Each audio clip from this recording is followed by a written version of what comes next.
They say your wedding day is supposed to be about love and celebration. My sister's wedding became the day my entire family tried to bury me alive in front of 200 guests. I'm Jillian, 37, and I gave up my marketing career to care for my dying mother, while my younger sister Lydia climbed the corporate ladder on ideas that weren't entirely her own. But I didn't know that yet. At the reception, champagne flowing and cameras flashing, Lydia grabbed my arm and dragged me across the ballroom to meet her boss, a distinguished man named Grayson. With a smile that could cut glass, she announced loud enough for nearby tables to hear, "This is my sister, the unemployed loser." The laughter started immediately. My father, never one to miss an opportunity, added his voice to the chorus. "She's the disgrace of our family, gave up a good career for nothing."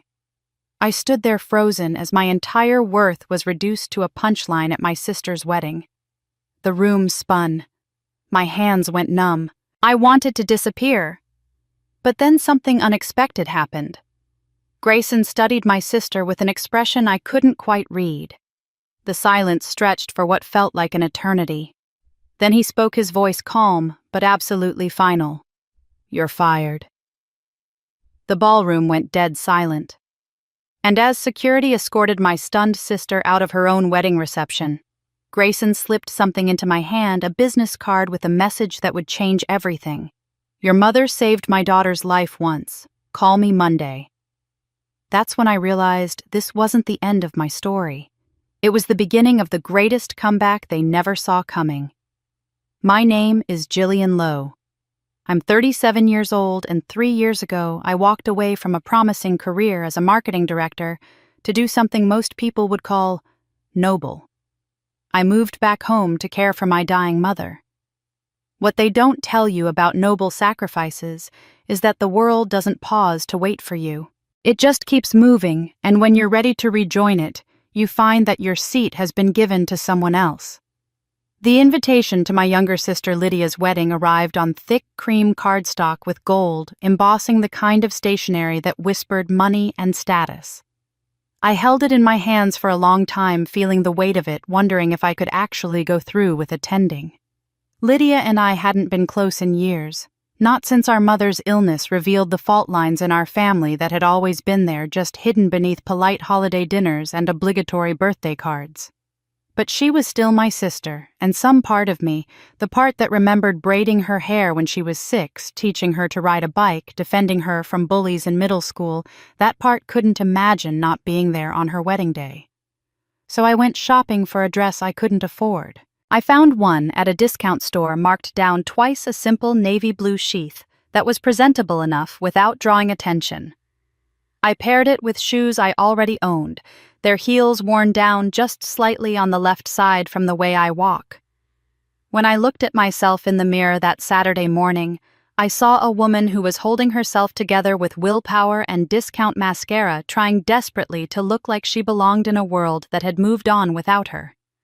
The wedding venue was one of those historic estates that gets rented out for events that cost more than some people make in a year.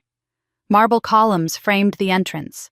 Crystal chandeliers caught the afternoon light and threw rainbows across walls hung with oil paintings of people who'd been dead for centuries. Everywhere I looked, I saw excess, elaborate floral arrangements taller than I was.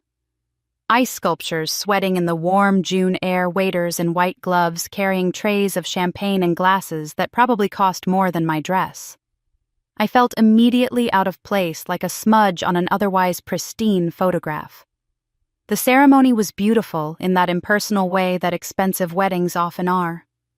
Lydia looked stunning in a gown that probably cost as much as a used car, her blonde hair swept up in an intricate style that must have taken hours. Our father walked her down the aisle with his chest puffed out, proud as a peacock, not once glancing at where I sat alone in the third row.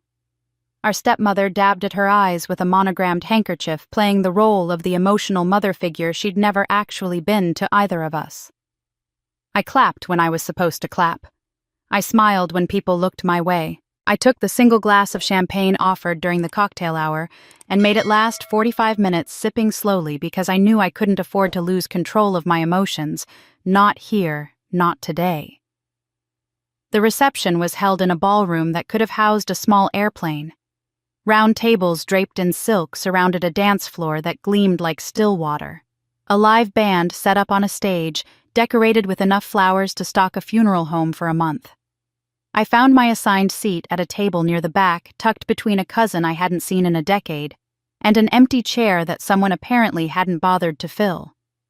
I was picking at a salad that cost more than my weekly grocery budget when Lydia found me. She'd changed out of her ceremony gown into a shorter, sleeker dress that showed off her figure, and her tan, the kind of tan you get from beach vacations I couldn't remember the last time I'd afforded. Her smile was bright and sharp as she grabbed my wrist with fingers that sparkled with her new wedding rings. "Jillian. There you are hiding in the corner," she said, her voice carrying that particular pitch that meant she'd had several glasses of champagne and was feeling bold. "Come on. I want you to meet someone important." Before I could protest, she was pulling me across the ballroom, weaving between tables where guests turned to watch their conversations, pausing mid-sentence. I felt every eye on my discount dress, my worn shoes, my hair that I'd styled myself that morning, because salon appointments were a luxury I could no longer justify. We stopped in front of a distinguished-looking man in his early 60s, tall and silver-haired, wearing a suit that fit him the way only expensive tailoring can achieve. He was mid-conversation with another guest, but when Lydia approached, he turned toward us with the kind of polite attention that powerful people have perfected. "Mr. Grayson." Lydia's voice was too loud, too bright. "I want you to meet my sister." She gestured toward me with a flourish, and then she said the words that would burn themselves into my memory forever. "This is Jillian, my unemployed loser sister." The words hit me like a physical blow. Around us I heard laughter, sharp, uncomfortable laughter from guests who didn't know whether this was a joke or not but laughed anyway because Lydia was the bride, and the bride gets to set the tone. My face went hot, my throat closed up. I couldn't breathe. Couldn't think, couldn't do anything but stand there as the room tilted around me. And then my father's voice cut through the noise, loud and clear and devastating. "She's the disgrace of our family," he announced, walking up to join us with our stepmother on his arm. "Gave up a good career for nothing. We tried to tell her, but she never listens." The laughter grew louder. Someone whispered something I couldn't quite hear, but I caught the words, "What a shame," and "wasted potential." My hands were shaking. My chest felt like someone had wrapped steel bands around my ribs and was pulling them tighter until I couldn't expand my lungs enough to draw breath. I stood there frozen, a specimen on display, while my own family, my own blood reduced me to a punchline at what was supposed to be a celebration of love. Mr. Grayson's expression was impossible to read. He looked at me, really looked at me, his dark eyes taking in my face, my dress the way I was holding myself together by the thinnest of threads. The silence stretched out thick and awful, while everyone waited to see how this important man would react to being introduced to the family embarrassment. Then he turned to Lydia. "You're fired," he said. His voice was calm, almost gentle, but it carried across the ballroom like thunder. "Effective immediately. We don't employ people who lack basic human decency." The room went completely silent. You could have heard a champagne bubble pop. Lydia's face went from flushed to pale in the span of a heartbeat. "What, Mr. Grayson? I was joking. I don't find cruelty amusing, Ms. Hart," he said, using her new married name with something that sounded almost like contempt. "Especially not cruelty directed at family members who apparently sacrificed their careers to provide care that you clearly couldn't be bothered with. Security will escort you and your belongings from our offices on Monday. Your final paycheck will be mailed." He gestured to someone I couldn't see, and within seconds, 2 men in dark suits appeared. They weren't hotel security. They were his personal security. I realized the kind of protection that comes with being seriously wealthy and powerful. My father tried to intervene. "Now see here, there's been a misunderstanding."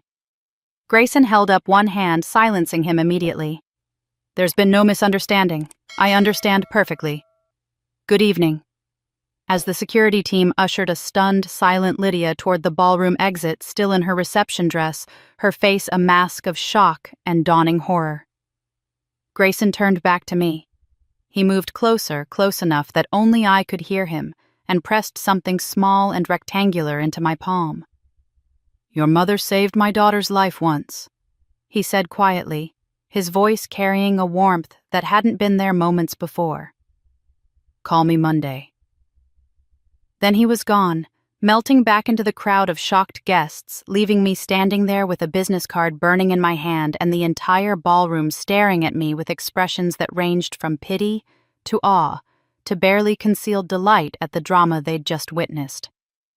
That business card felt like a bomb in my pocket. I had no idea it would detonate my entire world. I left the wedding venue while chaos still rippled through the ballroom, slipping out a side door before anyone could corner me with questions, or worse, pity. My car sat in the far corner of the parking lot where I'd deliberately parked it that morning, a 12-year-old sedan with a dent in the rear bumper and a check engine light that had been on for 3 months. I couldn't afford to fix it, so I'd learned to ignore it the way I'd learned to ignore so many things that needed attention in my life. The engine turned over on the second try, and I pulled out onto the dark country road that led away from the estate. I had no destination in mind. Home felt impossible. A small apartment that still smelled like my mother's lavender sachets, filled with furniture from a life I used to have. So I just drove, letting muscle memory guide me through roads I'd known since childhood. The highway took me past the high school where everything had started to fracture. I was 16 when I won the regional scholarship competition for my essay on social innovation in marketing. The prize was $15,000 toward college and an internship with a prestigious firm in the city. I remembered coming home with the acceptance letter, my hands shaking with excitement, already imagining the future stretching out before me like a golden path. My father had taken the letter from my hands, read it slowly, then set it down on the kitchen table with a sigh that told me everything before he even spoke. "Your sister is applying for this same scholarship next year," he'd said, not looking at me. "If you accept it now, it'll hurt her chances. They don't like giving it to siblings 2 years in a row. You understand?" I didn't understand. I was 16 and I'd earned it, worked for it, deserved it. But my mother had been there too, standing by the stove with her eyes full of something I couldn't name then, but recognized now as helpless apology. My father made it clear that accepting the scholarship would be selfish, that family meant sacrifice, that Lydia needed it more because she wasn't as naturally gifted and required extra support to compete. So I withdrew. I watched Lydia accept that same scholarship the following year, watched her give a speech about perseverance and hard work, watched my parents beam with pride from the audience, while I sat in the back row wondering what perseverance I'd actually demonstrated by giving up. The road curved past the community college where I'd ended up going for my first 2 years, because by the time I was 18, the college fund my grandparents had set up for both of us had mysteriously run out. My father explained it with charts and graphs. I didn't understand something about market fluctuations and unexpected expenses.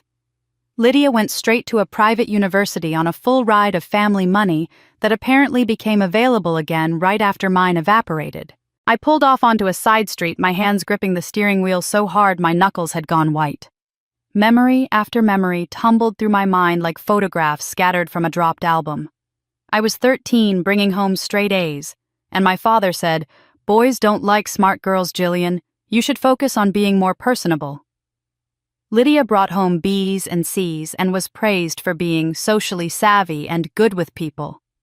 I was 25, landing my first major client presentation, calling home excited, and my stepmother, who'd entered our lives when I was 19, 6 months after my parents' bitter divorce, said, "That's nice, dear. Lydia just got engaged. Isn't that wonderful?" Every achievement, every milestone, every moment that should have been mine got folded into Lydia's shadow, repackaged as supporting evidence that she was the daughter worth celebrating. At a red light, my phone buzzed insistently in my purse. I pulled it out, the screen lighting up my face in the darkness of the car. 47 unread messages. My stomach dropped. I scrolled through them with a growing sense of nausea. Not a single apology, not one message asking if I was okay. Instead, there was my father. "You've always been jealous of your sister. Tonight proved what we've always known." My stepmother. Lydia is devastated because of you.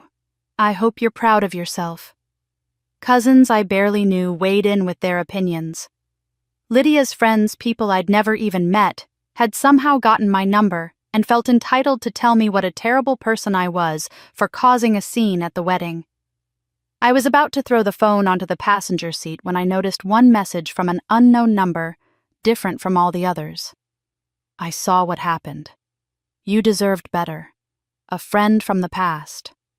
I stared at it, trying to place who might have sent it.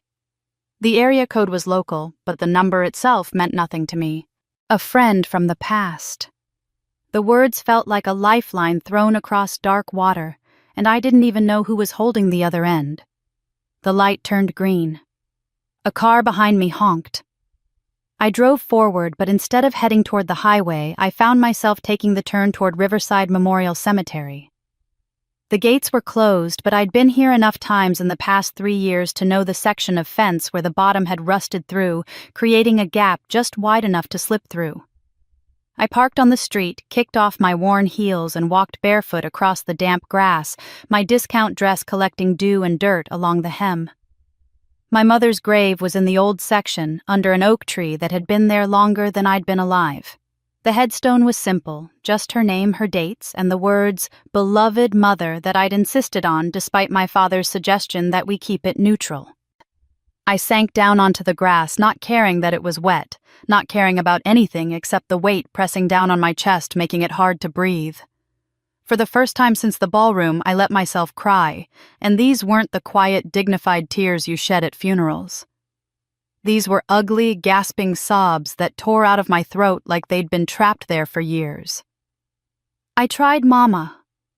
I said out loud to the stone, to the ground beneath it, to whatever remained of the woman who'd been the only person who ever really saw me. I tried so hard to be good enough. I gave up everything. I came home and took care of you when no one else would.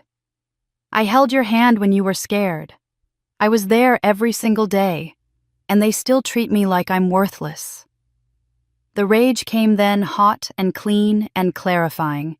Not sadness, not grief. Pure anger at every year of being diminished, dismissed, and discarded by people who were supposed to love me. I remembered my mother's final words spoken in the hospice room while she was still lucid enough to know what was coming. She'd gripped my hand with surprising strength and pulled me close. "You are stronger than they know, baby," she'd whispered, her voice already fading. "Promise me you won't let them define you. Promise me." I'd promised. But I hadn't kept that promise, had I? I'd let them define me as the failure, the disappointment, the unemployed loser who gave up a career for nothing. I touched the cold marble of the headstone, tracing my mother's name with my fingertips. "I won't let them bury me the way they buried you, Mama."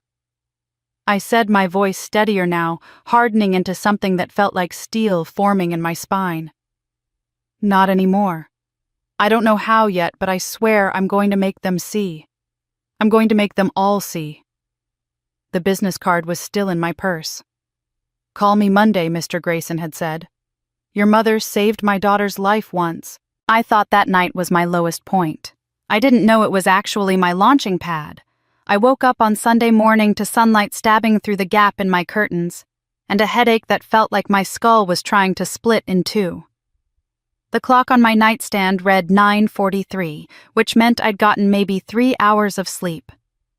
My eyes felt swollen, my throat raw from crying, and my dress from the wedding was still on, wrinkled and grass-stained, because I'd collapsed onto my bed fully clothed sometime around dawn. That's when I saw the business card. I must have pulled it from my purse and set it there before falling asleep, though I had no memory of doing so. In the morning light, it looked almost ordinary cream-colored cardstock with raised lettering that read, "Marcus Grayson, Chief Executive Officer, Grayson Industries." But when I turned it over, I saw the handwritten note on the back in neat, precise script. "Call me Monday. We need to talk about Rose." Rose. My mother's name. I sat up slowly. The card gripped between my fingers, trying to make sense of what I was seeing. How did Lydia's boss know my mother? More importantly, how did he know her well enough to reference her by first name as if they'd been friends? My mother had been a nurse working primarily in pediatric care, and later as a volunteer at the hospice where she'd eventually become a patient herself. She'd never mentioned knowing anyone named Marcus Grayson. I grabbed my laptop from the floor where I'd left it days ago and typed his name into the search bar. The results filled my screen instantly. Marcus Grayson wasn't just a CEO, he was a decorated philanthropist who'd donated millions to children's hospitals, a business leader known for ethical practices in an industry that often rewarded the opposite, and a widower who'd lost his wife to cancer 8 years ago. There were photos of him cutting ribbons at hospital wings, shaking hands with politicians, accepting awards for corporate responsibility. The dissonance made my head spin. This was the man who'd employed my sister, who'd tolerated her presence in his company until the moment she'd revealed her true character in that ballroom.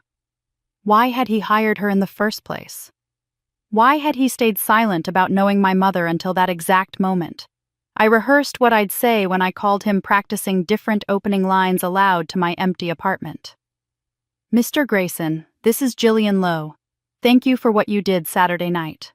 No, that sounded too grateful, too small. "Mr. Grayson, I'm calling about your message regarding my mother." Better, but it felt formal to the point of coldness. I must have run through a dozen variations before giving up and setting the card back on my nightstand, telling myself I'd figure it out before Monday arrived. That afternoon, while I was still in sweatpants and an old college t-shirt trying to convince myself to eat something, there was a knock at my door. I considered ignoring it. I wasn't ready to face anyone, especially not if word had spread about the wedding disaster. But the knocking persisted, gentle but insistent, and finally, I dragged myself to the door and peered through the peephole. Mrs. Grant stood in the hallway, my elderly neighbor from 2 doors down who'd known my mother from their book club days. She was holding a wooden box against her chest, and her expression was serious in a way that made me open the door immediately. "Jillian, dear," she said, and her voice carried that tone people use when they're about to say something significant. "I have something your mother left with me. She made me promise to give it to you after something like what happened at that wedding." My mouth went dry. "You knew about the wedding." "I know people who were there, dear. Word travels." She held out the box and I recognized it immediately, my mother's old recipe box, the wooden one with the hand-painted roses on the lid that had sat on our kitchen counter throughout my childhood. "Rose gave this to me about a month before she passed. She said you'd know when you needed it." I took the box with trembling hands. It was heavier than I remembered, and when I opened it, I understood why. Yes, there were recipe cards in my mother's careful handwriting, her famous lasagna, her Christmas cookies, her Sunday pot roast. But wedged between the cards were papers that didn't belong, printouts of emails, project drafts with dates clearly visible in the headers, copies of contracts with signatures I recognized. My signatures. And Lydia's. Mrs. Grant squeezed my shoulder. "Your mother was a smart woman, Jillian. Smarter than any of them gave her credit for. She knew what was happening even when she was too sick to stop it." Then she left, closing the door quietly behind her, leaving me standing in my living room with a box full of evidence I hadn't known existed. I carried it to my kitchen table and began pulling out the papers with shaking hands. There was the marketing proposal I'd drafted 5 years ago for a sustainable fashion campaign, complete with my typo in the 3rd paragraph where I'd written concession instead of connection. Below it was a printout of an email from Lydia to a client dated 3 weeks after my draft, presenting the exact same concept with the exact same typo, claiming it as her original work. There were more. Campaign after campaign, idea after idea, all mine, all presented by Lydia, as if they'd sprung fully formed from her own mind. My mother had documented everything, must have been quietly collecting evidence for months or even years. At the bottom of the box, taped carefully to the wood, was a USB drive. A sticky note in my mother's handwriting read, "For Jillian when the time comes." I pulled out my laptop again, my hands shaking so badly I could barely plug in the drive. When it loaded, there was a single folder labeled "The Truth About 2019." Inside were email chains. I'd never seen messages between Lydia and our father discussing how to leverage my ideas, how to make sure I stayed out of the spotlight while Lydia built her career. There were timeline documents showing exactly when I'd created each concept and when Lydia had presented them. The evidence was meticulous, damning, and utterly heartbreaking in what it revealed about the people I'd called family. But the audio file was what broke me. I clicked on it, and my mother's voice filled my apartment, younger and stronger than I remembered from her final months. She was arguing with my father, her words sharp with an anger I'd rarely heard from her. "Lydia needs this opportunity more than Jillian," my father was saying, his voice calm and rational in that infuriating way he had. "Jillian will manage on her own. She always does." "You're stealing from your own daughter." My mother's voice cracked with emotion. "This is her work, her ideas, her future you're handing to Lydia like it's nothing." "I'm protecting this family's future," my father replied coldly. "Jillian's too independent. She'll be fine. Lydia needs support, guidance, opportunities. That's what good parents do." The file ended there, cutting off mid-conversation, and I sat frozen in my chair as the silence rushed back in. A small piece of paper had fallen from between the recipe cards, and I picked it up with numb fingers. My mother's handwriting again, shaky this time, probably written in her final weeks. "Ask Pastor Ruth. She knows everything. Trust Grayson." Pastor Ruth from the church my mother had attended faithfully for 20 years. Marcus Grayson, who'd fired my sister for cruelty and left me his card with my mother's name on it. Mama didn't just leave me recipes. She left me a loaded gun, and I was about to learn how to aim it.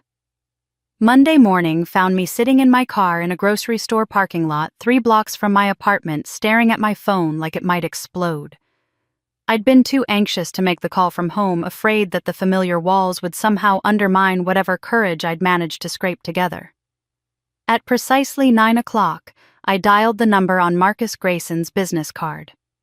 A professional female voice answered on the second ring. "Grayson Industries, Mr. Grayson's office." I cleared my throat, trying to sound more confident than I felt. "This is Jillian Lowe calling for Mr. Grayson." There was no pause, no request to hold. "Ms. Lowe, he's been expecting your call. 1 moment, please." Been expecting. As if he'd known with certainty that I would call, that I wouldn't let fear or pride keep me from finding out what he knew about my mother.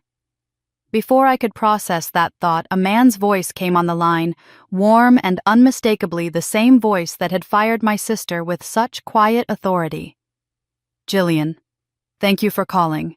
I realize Saturday night was difficult, and I apologize for adding to that difficulty, but what I did was necessary. I'm not calling to complain about what you did, Mr. Grayson. I'm calling because you mentioned my mother. I did. And what I need to tell you can't be said over the phone. Can you come to my office this morning? Say 10:30. What I need to share with you requires privacy and time." An hour later, I stood in the lobby of a glass and steel building downtown, feeling completely out of place in the only professional outfit I still owned that fit properly. The receptionist directed me to the executive floor, and I rode the elevator up with my stomach in knots, acutely aware that I hadn't been inside a corporate office in 3 years. The professional world felt foreign now, like a language I'd once spoken fluently, but had forgotten through disuse. Grayson's assistant, the woman I'd spoken to on the phone, greeted me with genuine warmth and led me down a hallway lined with tasteful artwork. I'd been bracing myself for one of those intimidating corner offices with floor-to-ceiling windows and cold modern furniture designed to make visitors feel small. Instead, she opened the door to a space that felt almost cozy. Yes, it was large, and yes, the view of the city was impressive, but the office was filled with warm wood furniture, comfortable chairs, and an entire wall of family photographs. Children at various ages, a beautiful woman who must have been his late wife, candid shots that spoke of real life rather than staged perfection. Grayson stood from behind his desk, and in the daylight in his own environment he looked both more powerful and more human than he had at the wedding. He gestured to a seating area by the window, 2 leather chairs separated by a small table. "Thank you for coming, Jillian. I know this must feel strange. Please sit." I sat gripping my purse in my lap like a shield. You said you needed to tell me about my mother. He nodded, settling into the chair across from me, and for a moment he seemed to be deciding where to begin. 15 years ago, my daughter Lily was 8 years old. My wife Catherine was on a business trip in London, and I was home with Lily when a drunk driver ran a red light and hit our car broadside. Lily took the worst of it. His voice remained steady, but I could hear the old fear underneath it, the kind that never completely fades, even when the crisis has passed. She was in critical condition. Internal bleeding, fractured skull. The surgeons weren't sure she'd make it through the night. Catherine couldn't get a flight back for 18 hours. I was alone in that hospital watching my little girl fight for her life, and I was falling apart. He stood and walked to his desk, picking up a framed photograph before returning to hand it to me. Your mother was volunteering that night in the pediatric wing. She wasn't assigned to Lily's case, wasn't even supposed to be in the ICU, but she saw me in the hallway and she stopped. I looked down at the photograph. It showed a young girl, maybe 9 or 10, sitting up in a hospital bed with a tentative smile. Standing beside the bed holding the girl's hand was my mother, younger and healthier than I remembered her in recent years, wearing her volunteer smock and smiling with such tenderness it made my throat tight. She didn't have to stay with me. Grayson continued, his voice thick with emotion now. She had other duties, other patients. But she sat with me the entire night. She prayed with me even though I wasn't a religious man. She told me stories about her 2 daughters to distract me from the terror, made me laugh, even though I didn't think I'd ever laugh again.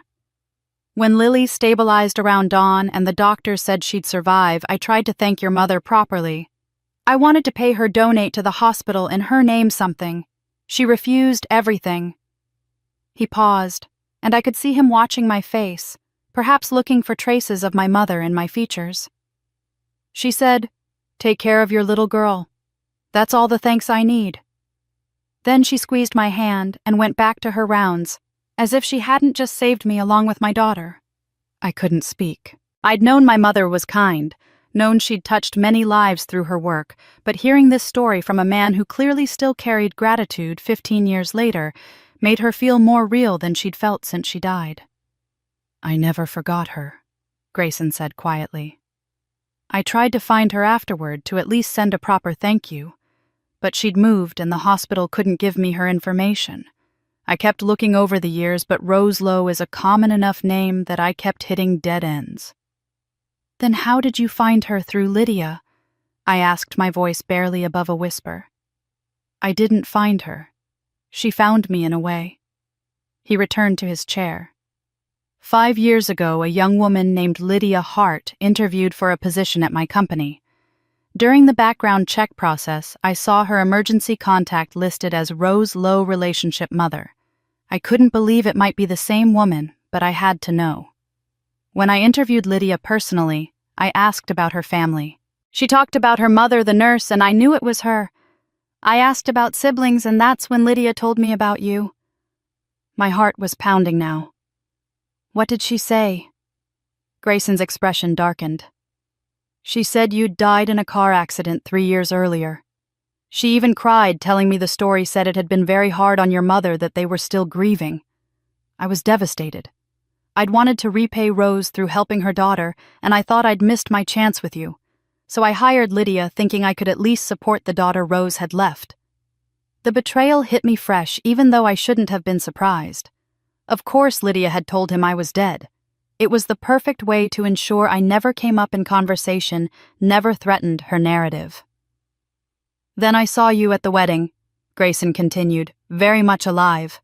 "And in that moment, when Lydia introduced you with such cruelty, when your father joined in, I understood that I'd been lied to about everything.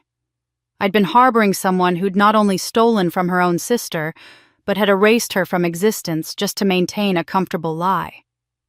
He opened a drawer in the table between us and pulled out a manila envelope, sliding it across to me. "Your mother contacted me 6 months before she died.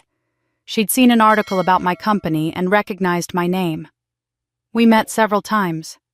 She told me everything, Jillian, about what your father had done about Lydia's theft, about her own regrets for not being strong enough to stop it. She set up a trust fund in her name for you, and she asked me to serve as one of the trustees along with Pastor Ruth. This document appoints you as administrator pending Pastor Ruth's verification that you've chosen the right path forward. I opened the envelope with shaking hands, seeing legal documents I barely understood, but recognizing my mother's signature at the bottom of several pages. Mama had been playing chess while they were playing checkers, and she'd moved pieces from beyond the grave. I left Grayson's office with the trust fund documents in my purse, and my mother's USB drive burning a hole in my pocket. I had physical evidence from the recipe box, I had audio recordings, but what I needed was something irrefutable, something that couldn't be dismissed as a family squabble or conflicting memories. I needed digital proof that would stand up to scrutiny, and I knew exactly who could help me find it. Sarah Chen and I had worked together 6 years ago at the marketing firm where I'd built my career before everything fell apart. She'd been in IT security, then the person we called when clients worried about data breaches or when we needed to recover files from crashed hard drives. We'd bonded over terrible office coffee and shared frustration with corporate politics. When I left to care for my mother, Sarah had been one of the few people who'd stayed in touch, sending occasional texts to check on me, even when I was too exhausted to respond properly. I called her from my car and she answered on the third ring with her characteristic directness. "Jillian Lowe, it's been too long. Please tell me you're calling because you want to grab lunch and catch up, not because you're in some kind of trouble." I wish it were that simple. "Sarah, I need your help with something. The forensic kind of help." There was a pause, and when she spoke again, her voice had shifted into professional mode. "How soon can you meet me?" We settled on a diner halfway between our locations, one of those old-fashioned places with red vinyl booths and waitresses who called everyone honey. Sarah was already there when I arrived, sitting in a corner booth with her laptop bag beside her. She'd cut her hair shorter since I'd last seen her, and there were a few strands of silver mixed in with the black now, but her sharp, analytical eyes were exactly as I remembered. I slid into the booth across from her and pulled out the USB drive, setting it on the table between us like it was made of nitroglycerin. Then I told her everything. The wedding, Grayson's revelation, my mother's hidden evidence, the audio file of my father's betrayal. Sarah listened without interrupting her expression, growing darker as the story unfolded. When I finished, she picked up the USB drive and turned it over in her hands. "You understand what you're asking me to do? Once I analyze this, once we establish a timeline and recover metadata, there's no going back. You'll have evidence that could destroy your sister's career and possibly put your father in legal jeopardy." "I know," I said, and I was surprised by how steady my voice sounded. "I need to know the truth, Sarah. The whole truth, not just what my mother managed to document. I need to know exactly what they did and when they did it." She nodded slowly. "This could take 3 to 5 days, maybe longer, depending on what I find. Recovering 5-year-old metadata and establishing a clean timeline requires deep analysis, cross-referencing multiple sources. But if what you're saying is true, we'll find the digital fingerprints. People always leave traces, especially when they think they're being clever." She slipped the USB drive into her laptop bag. "I'll call you when I have something." Those 3 days were among the longest of my life. I tried to keep busy, tried to focus on mundane tasks like grocery shopping and cleaning my apartment, but my mind kept circling back to what Sarah might be finding. I jumped every time my phone rang, and I barely slept, lying awake at night, imagining different scenarios of what the evidence might reveal. When Sarah finally called on Thursday afternoon, I was in the middle of folding laundry, and I nearly dropped my phone trying to answer it. "Come to my place," she said without preamble. "You need to see this in person." Sarah lived in a renovated loft downtown, and her home office was exactly what I'd expected. 3 large monitors, equipment I couldn't begin to identify, and the faint hum of computer fans creating a constant white noise. She gestured me into the chair beside hers, and I could see the excitement barely contained beneath her professional demeanor. "Look at this," she said, pulling up a split-screen display on her center monitor.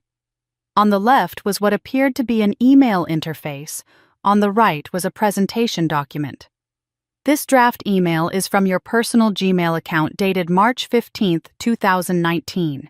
It contains the complete outline for something called the Authentic Connection Strategy campaign.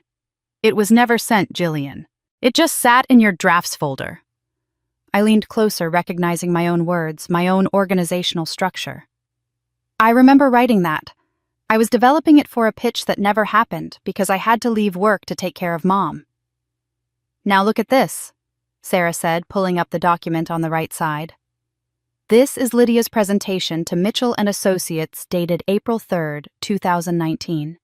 That's 19 days after your draft. She used her mouse to highlight sections of text. It's not just similar, Jillian, it's identical. Same structure, same talking points, same strategic framework. And here's the kicker look at paragraph 3, second sentence. I read where she was pointing and felt my stomach drop. The word concession jumped out at me, the same typo I'd always made when typing too fast, my fingers hitting the keys in the wrong order. She even copied your typos, Sarah said quietly.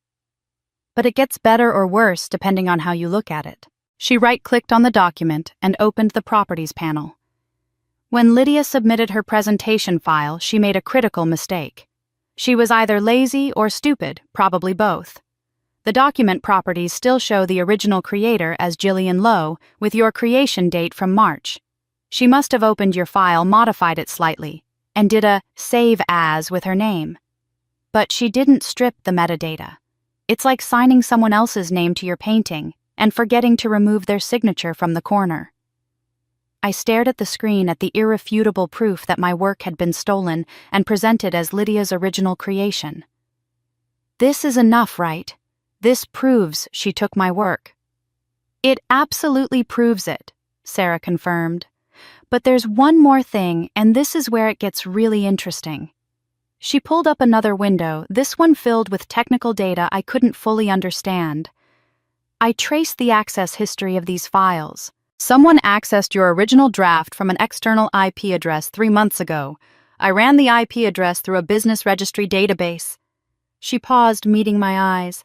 It traces to your father's attorney's office downtown. The words hit me like ice water. My father knew.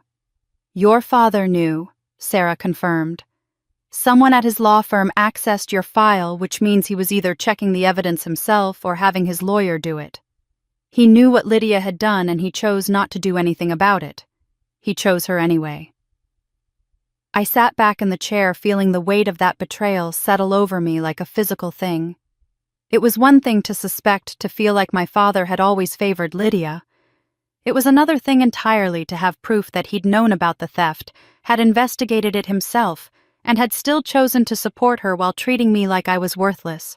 The evidence was airtight, the betrayal was complete, and my family had just declared war without knowing I'd found their battle plans. The note my mother had left in the recipe box had said to ask Pastor Ruth, and after seeing Sarah's evidence, I knew I couldn't put it off any longer. The small community church where my mother had spent so many Sunday mornings sat on a quiet street lined with old oak trees, its white clapboard siding and simple steeple exactly as I remembered from the handful of times I'd accompanied her to services. I hadn't been back since her funeral, couldn't bring myself to walk through those doors where we'd said goodbye to her. But now I had no choice. I found Pastor Ruth in her office, a modest room filled with books and the kind of comfortable clutter that spoke of a life dedicated to serving others. She looked up when I knocked on her open door, and I saw immediate recognition in her face. She was in her late 60s, with silver hair pulled back in a neat bun, and eyes that managed to be both kind and unflinchingly direct at the same time. "Jillian," she said, standing and coming around her desk to embrace me. "I've been expecting you. Your mother called me 2 weeks before she passed. She said, 'Ruth, if my daughter ever comes to you looking lost, you give her the whole truth. She's strong enough to carry it.'" We sat together in the chapel, the main sanctuary empty and peaceful in the afternoon light. Stained glass windows cast colored shadows across the wooden pews, and somewhere in the building I could hear the faint sound of a piano being played, probably the choir director practicing for Sunday's service. Ruth settled into the pew beside me, her hands folded in her lap, and I could see her gathering herself to speak about things she'd clearly been holding for a long time. "What I'm about to tell you, your mother made me promise to keep secret until you came asking." Ruth began, her voice steady but weighted with old sorrow.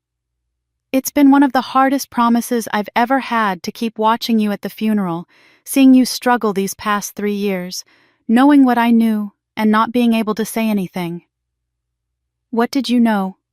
I asked, though part of me was afraid of the answer. Ruth took a deep breath. "I witnessed your father coerce your mother into signing away your inheritance. It was 5 years ago, not long after your grandmother passed.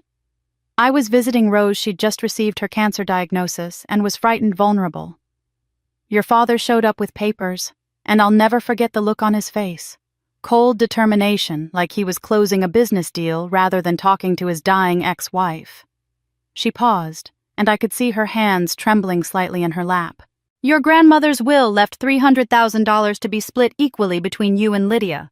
Clean, simple fare. But your father had other plans. He told Rose that you weren't responsible with money, that you'd squander your share, that for your own good the inheritance should be redistributed entirely to Lydia's name. Rose refused, at first told him absolutely not. That's when he threatened her. Threatened her how—" My voice came out barely above a whisper. "He said if she didn't sign, he'd spread the word that she'd embezzled money from her previous employer, the hospital where she'd worked before becoming a volunteer. It was a complete fabrication, a vicious lie, but Rose had just been diagnosed with cancer. She was terrified that if it went to court, if there was an investigation and publicity, the stress would kill her before the disease did. She was also afraid it would destroy what was left of the family, that you and Lydia would be caught in the middle of a legal battle. So she signed, believing she was protecting you from something worse." I felt tears streaming down my face, but I made no move to wipe them away. "She protected me by giving away what was rightfully mine. She died believing she'd failed you," Ruth said softly, her own eyes glistening. "The guilt ate at her in those final months. She'd tell me, 'I was too weak, Ruth. I should have fought for Jillian, but I was so tired, so scared.' But your mother was stronger than she knew, Jillian. She may have signed that paper, but she found another way to fight back." Ruth reached into her pocket and pulled out a small brass key. "Before your grandmother passed, before any of this happened, your grandmother established a separate trust fund. She was a shrewd woman, and she knew your father's character better than anyone. The trust has a very specific condition. The money can only go to the grandchild who demonstrates moral character and chooses justice over revenge. Rose couldn't access it herself, couldn't even tell you about it because the terms were strict, designed to prevent your father from manipulating the situation. I'm the trustee appointed by your grandmother specifically because she knew I'd honor the intent." She pressed the key into my palm. "This opens a safe deposit box at First National Bank, downtown, box number 217. Your mother left something there for you, her final words in her own voice. She recorded it 2 weeks before she died, when she still had the strength. She said to tell you, when Jillian is ready to face the whole truth, she'll know what to do with it." Ruth placed her weathered hand over mine, and I could feel the warmth of it, the steadiness. Rose's very last words to me, Jillian spoken the day before she slipped into unconsciousness for the final time, were these: "Tell my girl to seek justice, not vengeance. There's a difference, and she'll know it when she sees it." She believed in you, in your integrity, in your strength. She knew you'd eventually discover what had been done, and she trusted you to handle it with wisdom rather than bitterness. I sat there in that quiet chapel, holding a key to answers I wasn't sure I was ready to hear. Feeling the weight of my mother's faith in me pressing down like a benediction and a challenge all at once. I wasn't ready for the truth, but Mama had prepared a message that would change everything I thought I knew about love and sacrifice. Pastor Ruth insisted on accompanying me to First National Bank the next morning, and I was grateful for her presence as we walked through the marble-floored lobby to the safe deposit box area. My hands were shaking so badly that I nearly dropped the small brass key twice before we reached the vault attendant. He was a young man who couldn't have been more than 25, and he processed our request with efficient politeness, leading us into the secure room where rows of metal boxes lined the walls like secrets waiting to be unlocked. Box 217 was in the middle section, and when the attendant slid it out and carried it to the private viewing room for us, I was struck by how ordinary it looked. Just a plain gray metal box, no different from hundreds of others in that vault, but inside it held the final words of the woman who'd given me life, and then spent her last months trying to give me justice. The viewing room was barely larger than a closet with a small table, 2 chairs, and a computer terminal for customers who needed to access digital materials. The attendant set this box down and left us alone, closing the door with a soft click that seemed to echo in the small space. I stood there for a long moment staring at the box before Pastor Ruth gently placed her hand on my shoulder. "Take your time, dear. There's no rush."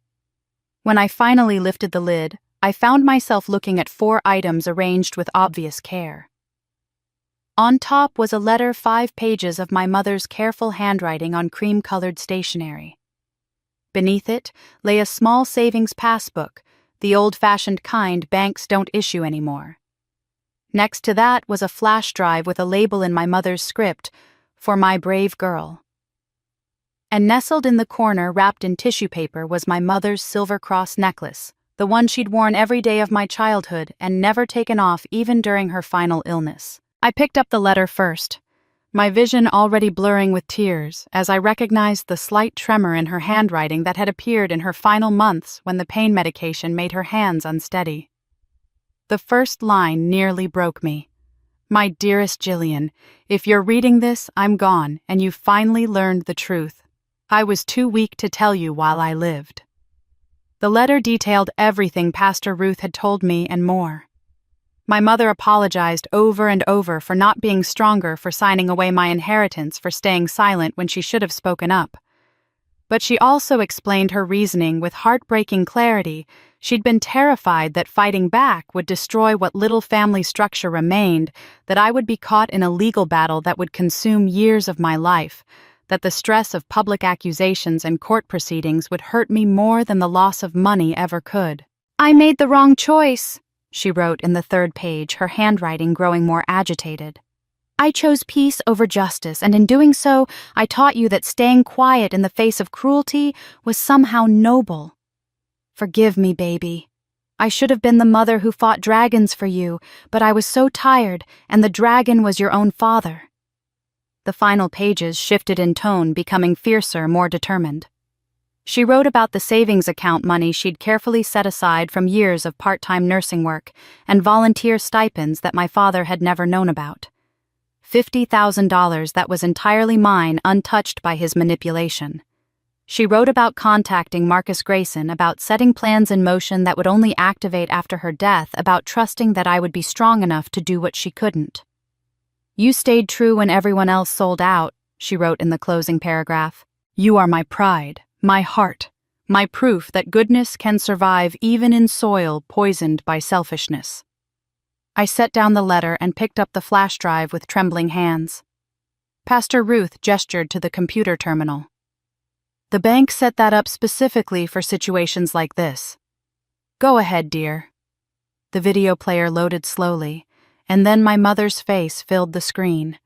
She was sitting in what I recognized as her bedroom in the hospice facility, propped up on pillows, wearing the blue cardigan I'd bought her for her birthday, 2 months before she died.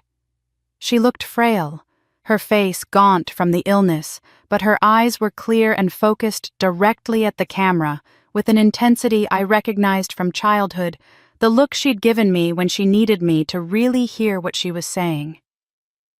"Hello, my brave girl," she began. And hearing her voice again after 3 years of silence broke something open in my chest. "If you're watching this, you know the truth now. You know what your father did, what Lydia did, and what I failed to do to stop them. I need to tell you everything, baby, because you deserve to understand why I made the choices I did, even the terrible ones." For the next 10 minutes, she talked directly to the camera to me with an honesty that was almost painful to witness. She detailed how my father had systematically favored Lydia from childhood, how he'd pressured Rose to enable the theft of my work by making her believe she was protecting family unity, how he'd threatened to destroy her reputation if she dared to intervene on my behalf. "I was weak, baby. she said, tears streaming down her face on the screen. "I chose peace over justice. I chose silence over defending you. I told myself I was protecting the family, but I was really just protecting myself from conflict, from confrontation, from having to stand up to a man who'd already proven he cared more about appearances than truth. And that was my sin, Jillian. That was my failure as your mother." But then her expression changed, becoming stronger, more resolved. "I'm giving you now what I couldn't give you, then the truth and the resources to use it. That $50,000 is yours. Your father never knew it existed. Take it and start over.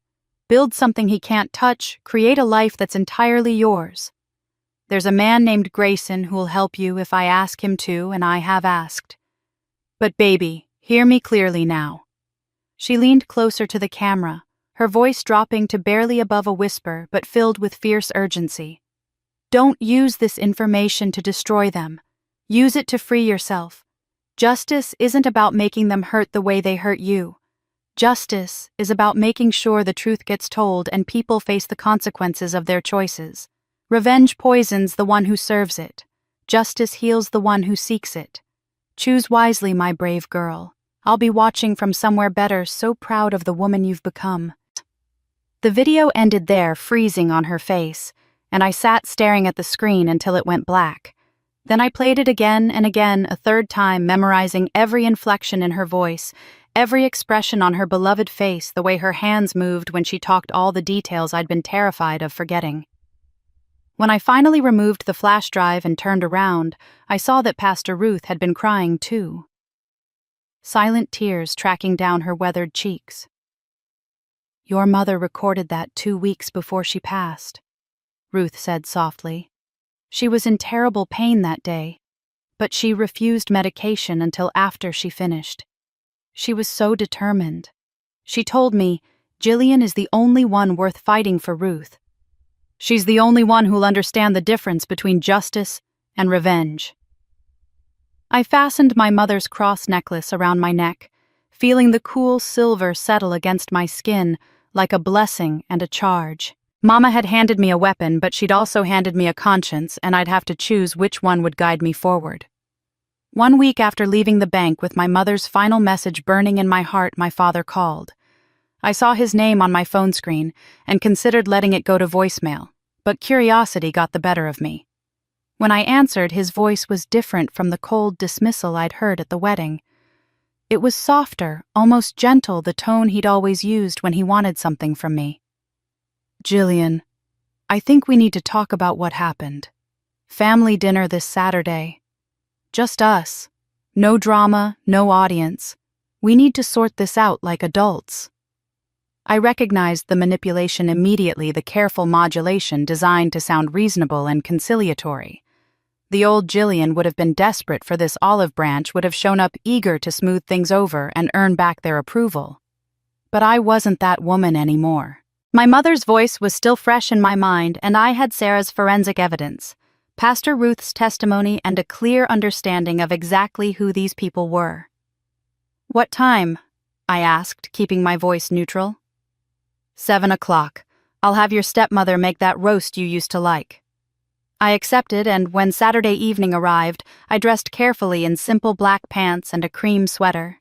Nothing fancy. Nothing that suggested I was trying too hard. I drove to the house where I'd spent my teenage years, parking on the street rather than in the driveway, keeping my escape route clear.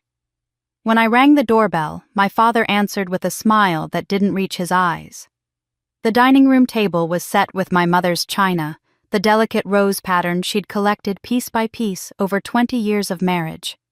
Seeing those plates in this house being used by my stepmother, as if they'd always belonged here, felt like desecration. Lydia was already seated, and I could see she'd been crying. Her eyes were puffy and red-rimmed, her usually immaculate appearance replaced by something harder and more brittle. Her new husband was notably absent. We sat down to dinner, and there was a moment of awkward silence before my father cleared his throat and began what was clearly a rehearsed speech. "Jillian, we may have been a bit harsh at the wedding. Emotions were running high, and things were said that perhaps shouldn't have been said in that way. Perhaps. In that way. Not apologies, just acknowledgement that the timing had been poor. Lydia picked up her cue, the words coming out stiff and forced. "I shouldn't have introduced you that way. It was inappropriate." I said nothing, just took a sip of water and waited. I could see the frustration building in my father's face at my silence, at my refusal to immediately accept these hollow words and declare everything forgiven. He leaned forward, abandoning the gentle approach. "If you stop pursuing whatever you're pursuing, and yes, we know you've been asking questions, talking to people, I'll give you $20,000. You used to talk about opening a little bakery. You could do that. Have a quiet life. Lydia can rebuild her career. We can all move forward and put this ugliness behind us." There it was. The real reason for this dinner. They knew I had something new. I'd been digging into the past, and they were trying to buy my silence before I could use whatever I'd found. $20,000 to disappear quietly, to let them continue their comfortable lies. I looked at each of them in turn, taking my time, letting them squirm in the silence. Then I smiled, a small, calm smile that I could see unsettled them more than anger would have. "That's an interesting offer. Let me think about it." We ate dinner in tense quiet, broken only by my occasional comments about mundane things. But then I started telling stories about my mother, seemingly random memories of her kindness. How she'd spent her Saturdays volunteering at the children's hospital. How she'd saved her money to help a neighbor pay for car repairs. How she'd always said that character was measured not by what you gained, but by what you did when no one was watching. I watched my father's face grow increasingly uncomfortable. With each story, saw him shifting in his chair, his jaw tightening. Good. Let him remember the woman whose reputation he'd threatened, whose dying wishes he'd ignored. When dinner finally ended, I stood to leave, thanking my stepmother for the meal, with perfect politeness. As I slung my purse over my shoulder, I made a show of checking that I had my keys, and in that moment I let the USB drive I'd deliberately placed in the outer pocket slip free. It clattered across the hardwood floor with a sound that seemed unnaturally loud in the quiet house. Lydia bent down and picked it up, turning it over in her hands. "Is this yours?" I took it from her, examined it as if trying to remember what it contained, and then looked directly into her eyes. "Actually, it's a copy of something Mama left me. You keep it, Lydia. Maybe you'll learn something about the difference between talent and theft." I placed the USB deliberately on the dining room table next to my mother's desecrated china and walked out. I didn't look back, didn't wait for their reactions, just let myself out the front door and walked to my car with measured steps. Once inside, with the doors locked, I allowed myself a moment of pure satisfaction. That USB drive contained everything Sarah had found: the email, metadata, the timeline of intellectual property theft, the document properties showing my name as the original creator. And it also contained the audio file of my father threatening my mother, his voice cold and calculating as he coerced her into signing away my inheritance. By morning, they would know exactly how much evidence existed. They would spend the night opening that drive, watching their carefully constructed lies disassemble piece by piece. The fear would eat at them, the uncertainty of what I planned to do with this information would rob them of sleep. My phone buzzed with a text from Sarah. "That USB you wanted me to duplicate, perfect copy. They'll spend all night looking at their own downfall." I started my car and drove away from that house. My mother's cross necklace warm against my skin, feeling powerful for the first time in years. Not the hollow power that comes from cruelty or revenge, but the solid strength that comes from standing in truth and refusing to be moved. I didn't need to raise my voice. I let the truth scream for me, and by morning they'd be hearing it echo in their nightmares. I'd been home for less than 2 hours, lying in bed replaying the dinner in my mind, when my phone shattered the silence at 2:07 in the morning. The screen showed Lydia's name, and for a moment I considered letting it ring through to voicemail. But something made me answer, perhaps curiosity about how quickly they'd opened that USB drive, perhaps a morbid desire to hear what excuse she'd come up with this time. What I heard instead was sobbing, raw and desperate in a way I'd never heard from my polished, controlled younger sister. "I watched it," she gasped out between sobs. I watched everything on the USB. Chi, I'm so sorry. The word hit me like a physical shock. Chi. The Vietnamese word for older sister, something our mother had taught us when we were small, a piece of her heritage she'd wanted us to carry. Lydia hadn't called me that since we were children back before our father's divorce and remarriage had fractured everything into before and after. Lydia, it's 2 a.m, I said, but I didn't hang up. Something in her voice kept me on the line, something that sounded like genuine anguish rather than the performative emotion I'd grown accustomed to from her. I know, I couldn't sleep. I've been sitting here for hours watching those files, reading the metadata, listening to that audio of Dad and Mom fighting. Chi, I didn't know. I swear I didn't know half of what Dad did. The inheritance, the threats against Mom, I didn't know.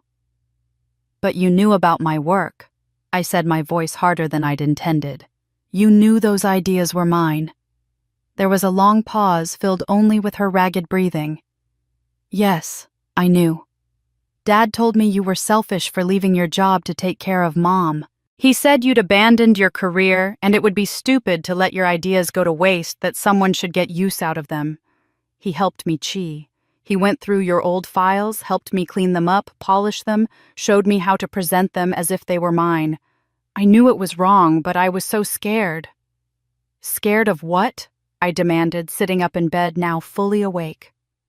Scared of having to do your own work? Scared of not being the favorite anymore. Scared of failing. Her voice cracked on the word. Scared of not being good enough, of Dad looking at me the way he looked at you after you left your job, like you were a disappointment, a waste of potential. I thought if I could just succeed, if I could just be impressive enough, then maybe he'd actually love me instead of just using me as a weapon against you. The admission hung in the air between us, and I heard something in it that I'd never considered before, that Lydia had been trapped in our father's manipulation just as much as I had, just in a different way. That didn't excuse what she'd done, but it complicated the simple narrative I'd been carrying. There's something else, Lydia said, her voice dropping to almost a whisper. I'm 6 weeks pregnant. We just found out 3 days ago. Marcus and I were going to announce it at the wedding after party, but then everything fell apart with Mr. Grayson firing me in front of everyone.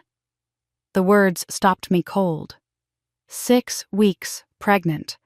I did the math quickly. She must have just found out right before the wedding, must have been carrying this secret joy, even as she'd introduced me as an unemployed loser to her boss. I'm losing everything, Chi, she continued, and now the sobs were back harder and more desperate. The job is gone. Marcus barely looks at me after finding out what I did. He keeps saying he doesn't know who he married. Dad is panicking about his own exposure, calling me every hour, demanding to know what you're planning. And now I'm bringing a baby into this complete mess. I don't know what to do. I don't know how to fix any of this. I sat in my dark bedroom, phone pressed against my ear, feeling the weight of this new information settling over me like a heavy blanket. A baby.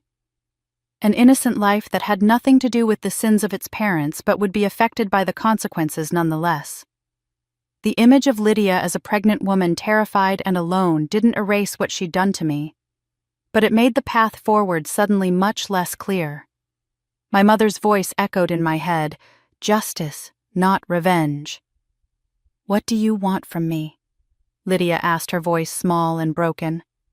Money, I'll pay back everything somehow. A public apology, I'll do it. I'll stand up in front of everyone and admit what I did. Just please, Chai, don't destroy what's left of my life. I know I don't deserve mercy. I know I don't deserve anything from you. But this baby does. This baby didn't do anything wrong. I closed my eyes, feeling the pull of competing truths. Yes, she was pregnant. Yes, she was scared. But she was also only sorry now because she'd been caught only reaching out because the consequences were closing in. Where had this honesty been 5 years ago when she first took my work? Where had it been 3 years ago when I'd come home to care for our dying mother while she built a career on my stolen ideas? I don't want your money, Lydia, I said finally, my voice steady and clear. I want you to face what you did. I want Dad to face what he did. I want the truth to matter more than keeping up appearances. And I want you to raise that baby knowing that honesty and integrity matter, that character isn't something you perform for other people, but something you build in private when no one's watching. Those are things you and Dad never taught me, things I had to learn from Mama, despite both of you trying to bury them. "Can you ever forgive me?" she whispered, and I heard genuine fear in the question, as if my answer mattered more than she wanted to admit. "I don't know," I said honestly. "Ask me again when you've actually faced the consequences, instead of just crying because you got caught. Ask me when you've done the hard work of becoming someone worthy of forgiveness, instead of just someone who wants to avoid punishment." I hung up before she could respond, before the sound of her crying could erode my resolve. I sat in the darkness of my bedroom, my mother's cross necklace cool against my skin, and thought about justice versus mercy, about accountability versus compassion, about the baby who would be born into the wreckage of choices made before it ever existed. She wanted mercy before justice, forgiveness before accountability. But I'd learned the hard way that healing only comes in the right order. 2 weeks after Lydia's middle-of-the-night phone call, Marcus Grayson contacted me with an unexpected opportunity. Mitchell & Associates, the firm where Lydia had built her reputation, had launched an internal investigation following an anonymous tip about irregularities in her portfolio. Someone had sent their compliance department a detailed message suggesting that key campaigns credited to Lydia Hart might not have originated with her, and the company's legal team was now scrambling to determine if they'd been unwittingly showcasing stolen intellectual property. Grayson explained that as a board advisor for a partner firm, he'd recommended me as a freelance marketing consultant to review the authenticity of the campaigns in question. My identity would be disclosed to the legal team for ethics compliance, but I would work behind the scenes analyzing documents rather than participating in meetings or confrontations. It was professional appropriate and gave me access to everything I needed to build an airtight case. I accepted immediately. The conference room they gave me at Mitchell & Associates was small and windowless, but it served its purpose. For 3 days, I sat surrounded by 5 years of Lydia's work campaign briefs, client presentations, strategy documents, performance reports. Sarah came by each evening after the office cleared out, helping me organize the material and cross-reference it with the timeline we'd already established from my mother's USB drive. What we found was staggering in its scope. The authentic connection. Strategy wasn't an isolated theft. It was a pattern that repeated itself across dozens of campaigns. I would recognize concepts I'd sketched in notebooks years ago, strategies I'd outlined in emails that had never been sent, frameworks I'd developed during late nights when I still believed my career had a future. All of it had been filtered through Lydia's presentations with just enough cosmetic changes to make it look different to the untrained eye. But I had a trained eye. I knew my own work the way a mother knows her child's face, and I could spot the telltale signs of someone who'd borrowed brilliance without understanding its foundation. Lydia's implementations were consistently shallow, lacking the theoretical underpinning that made the strategies work. Her reports showed inconsistent strategic thinking, jumping from one approach to another without the connecting logic that would have been obvious if she'd actually developed these concepts herself. It was like watching someone perform a piano concerto they'd memorized without understanding music theory, technically correct on the surface, but hollow at its core. I documented everything with clinical precision, creating spreadsheets that mapped the timeline of my original work against Lydia's presentations, highlighting the gaps in her understanding, noting the places where her explanations contradicted the core principles she claimed to be implementing. By the end of day 3, I had 47 pages of analysis that left no room for doubt or interpretation. On the 4th day, the legal team invited Lydia to present her case. I was told I could observe from an adjacent room equipped with one-way glass, a standard feature in corporate investigation facilities. I sat in the darkened observation room with 2 attorneys watching as Lydia entered the conference room on the other side of the glass. She looked thinner than she had at the wedding, her face drawn with stress, but she'd clearly attempted to project confidence through her appearance. A sharp navy suit, her hair pulled back in a severe bun, minimal jewelry. The lead attorney, A woman named Patricia Chen, who'd been nothing but professional with me throughout the process, began with softball questions designed to put Lydia at ease. How long had she been with the firm? What attracted her to marketing? Could she walk them through her general approach to campaign development? Lydia answered smoothly, her voice steady, and I could see her relaxing slightly as the questions remained general. Then Patricia shifted to the authentic connection strategy, asking Lydia to explain the thinking behind the campaign framework. I watched my sister launch into an explanation that sounded polished and rehearsed, gesturing to slides she'd brought up on the conference room screen. She talked about consumer authenticity and brand trust, and market differentiation, using all the right buzzwords without really saying anything of substance. But she seemed confident, and I could tell she thought the presentation was going well. Then Patricia interrupted her mid-sentence. Can you explain why you chose to emphasize concession in your materials? Lydia didn't miss a beat. Well, the connection between brand and consumer is fundamental to the entire strategy. We wanted to emphasize how authentic interactions create lasting relationships that— I'm sorry, Patricia said, her voice polite but firm. I said concession with 2 C's, spelled C-O-N-N-C-E-T-I-O-N. Incorrectly. It appears in your presentation materials 3 times in exactly the same positions and contexts where it appeared in a draft email written by Ms. Gillian Lowe in March of 2019. The room went completely silent. I watched Lydia's face drain of color, watched her mouth open and close without sound, watched her hands grip the edge of the conference table as if it were the only solid thing left in her collapsing world. Patricia slid a document across the table, and even from my position behind the glass, I could see it was Sarah's metadata analysis, complete with side-by-side comparisons and timestamps that made the theft irrefutable. Ms. Hart, Patricia continued, her voice now stripped of warmth, we've conducted a thorough forensic analysis of your campaign materials. The evidence suggests systematic appropriation of intellectual property belonging to your sister. Do you have any explanation for why your work consistently mirrors concepts she documented years before your presentations? Lydia looked at the document, then at Patricia, then at the one-way glass as if she could somehow sense me watching from the other side. Her lips moved, but no sound came out. After what felt like an eternity, she whispered, I need to speak with my attorney. I sat in that darkened observation room watching my sister's professional reputation crumble in real time and felt a strange cocktail of emotions I couldn't quite name. Not triumph, not satisfaction, but something closer to the sad vindication that comes from being proven right about something you desperately hope to be wrong about. She'd built her career on my words, and now she was drowning in them one typo at a time. 3 weeks after watching Lydia's presentation collapse in that conference room, I received a call from Patricia Chen, the lead attorney who'd been overseeing the investigation. Her tone was apologetic in a way that immediately set off warning bells in my mind. Ms. Lowe, could you come in tomorrow morning? We need to discuss the findings and next steps.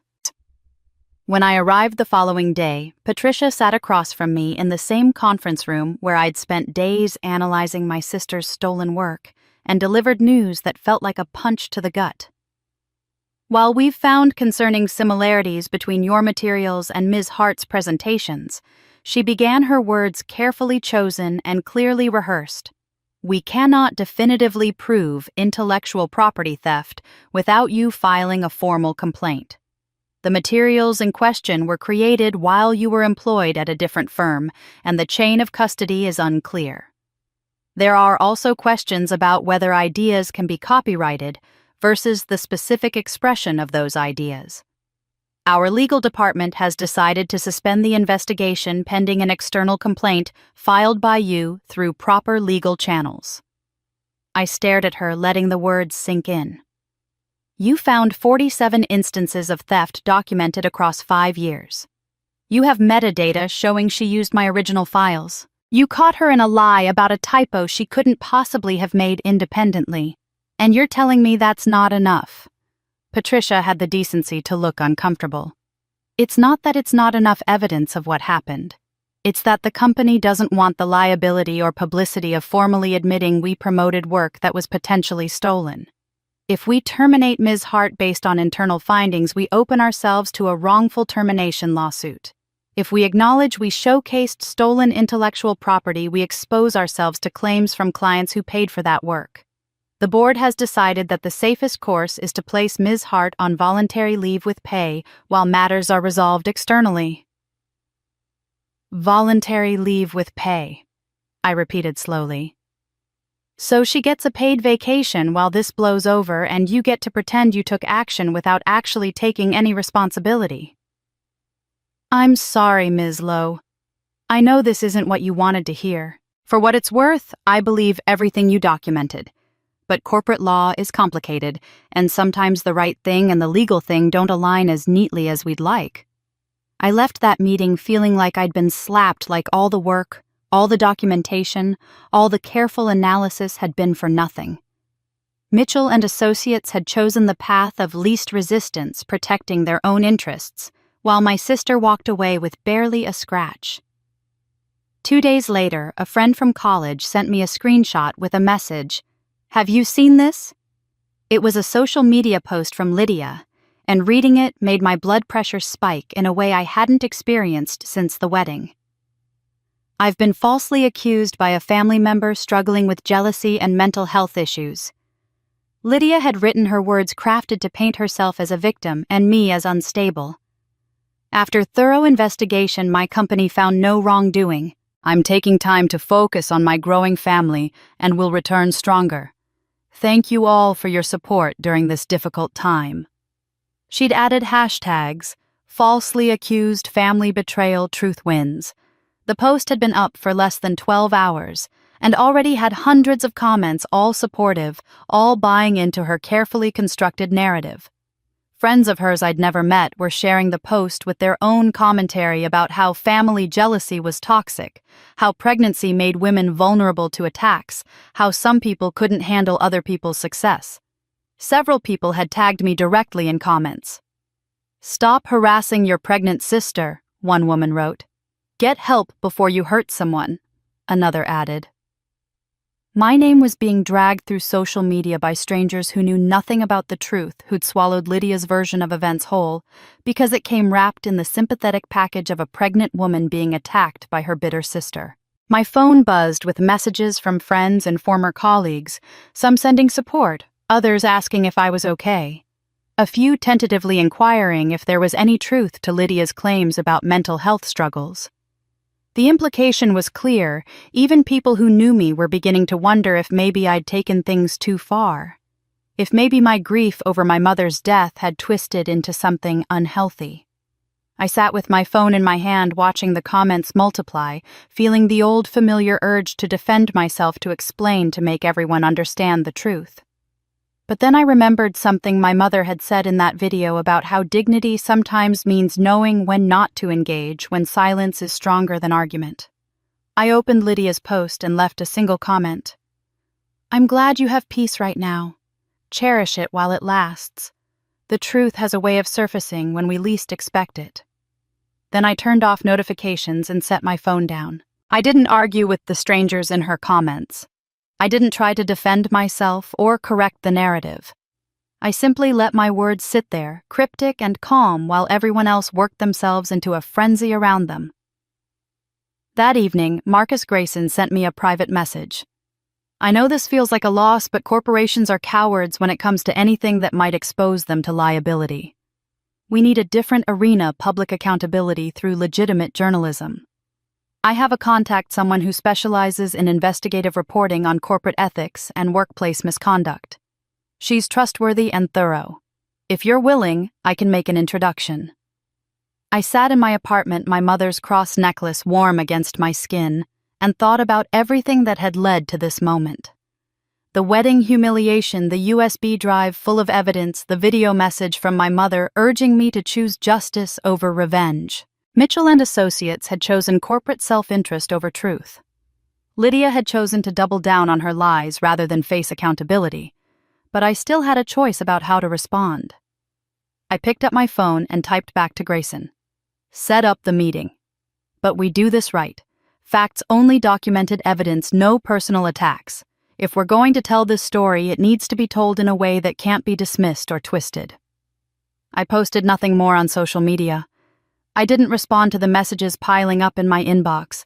I simply went quiet, letting Lydia and her supporters believe they'd won, letting them grow comfortable in their false victory. They thought my silence meant defeat. They'd forgotten that the quietest storms are always the ones preparing to strike hardest. The coffee shop Grayson chose for the meeting was one of those independent places with mismatched furniture and local art on the walls, the kind of spot where people actually worked, rather than just posing with expensive drinks. I arrived 10 minutes early, ordered a tea I didn't really want, and sat at a corner table watching the door. When Emma Jang walked in at exactly 3 o'clock. Something about her struck me as familiar, though I couldn't immediately place why. She was probably in her mid-30s, dressed in dark jeans and a blazer that suggested professionalism without corporate stiffness, her straight black hair pulled into a low ponytail. She scanned the room, spotted me, and walked over with a shy smile that triggered a memory I couldn't quite catch. "Jillian Lowe?" she asked, extending her hand. "I'm Emma Jang. Thank you for agreeing to meet." We sat down and she pulled out a notepad and a small recorder setting, both on the table between us. I always like to be upfront about recording conversations, even preliminary ones. It protects both of us. Is that okay with you? I nodded, appreciating the transparency, and she pressed record before settling back in her chair and studying my face with an intensity that made me slightly uncomfortable. "You don't remember me, do you?" she said finally, that shy smile returning. I was Emma Chen back then, before I took my mother's maiden name. I sat 3 rows behind you in 10th grade English at Riverside High, Mrs. Patterson's class, the one where we had to do those oral presentations every month. The memory surfaced slowly, like something rising from deep water. A quiet girl with glasses, always sitting alone, always the last one picked for group projects. And Lydia, who'd been a freshman when I was a sophomore, holding court with her friends in the cafeteria, making cruel jokes about anyone they deemed beneath them. "Zhang the Zero," I said quietly, the nickname coming back to me with a wash of shame. "They called you that because I got a 0 on a presentation I was too terrified to give in front of them." Emma finished, her voice matter-of-fact, but with an edge underneath. "Your sister and her friends made my life hell for being the quiet Asian girl who didn't fight back. They'd make slanted eye gestures when I walked past, mock my accent, even though I was born here, steal my lunch, and say they were worried I'd brought something gross from home. The presentation was supposed to be about my family history. I'd worked on it for weeks. But when I got up to present and saw them in the back row already laughing, I froze, couldn't speak. Just stood there until Mrs. Patterson let me sit down. 0 for the assignment. I transferred schools 2 months later. "Emma, I'm so sorry. I should have said something, done something." She held up a hand, stopping me. "You were dealing with your own version of Lydia's cruelty just at home instead of school. I know that now, but at the time I wondered why the smart, kind girl who helped me with calculus homework never stepped in when her sister was destroying me in public." She leaned forward, her expression shifting to something harder and more focused. "I saw what happened at your sister's wedding. A friend sent me the video someone took. And I've been tracking Lydia's career for 3 years, ever since I started specializing in workplace misconduct investigations. I've been waiting for her to slip up to reveal her true character in a way I could document. You just handed me that opportunity."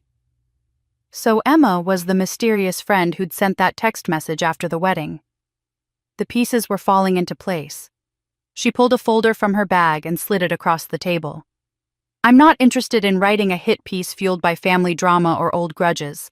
I'm interested in a legitimate investigation into intellectual property theft, corporate accountability, and how people like your sister advance by stealing from people like you and me. If you give me the evidence, I'll verify every single fact independently. I'll interview former colleagues at both firms, hire my own forensic analyst to confirm the metadata, get legal review before publication. This won't be a blog rant that can be dismissed as bitter gossip. This will be airtight journalism that meets every ethical standard, the kind of piece Lydia can't sue or spin her way out of." I opened the folder and found myself looking at published articles Emma had written over the past 5 years. Each one exposed a case of workplace theft or misconduct. Each was meticulously documented with multiple sources and expert verification, and each had resulted in real consequences. Terminations, policy changes, even criminal charges in one case. "My reputation is built on accuracy," Emma continued.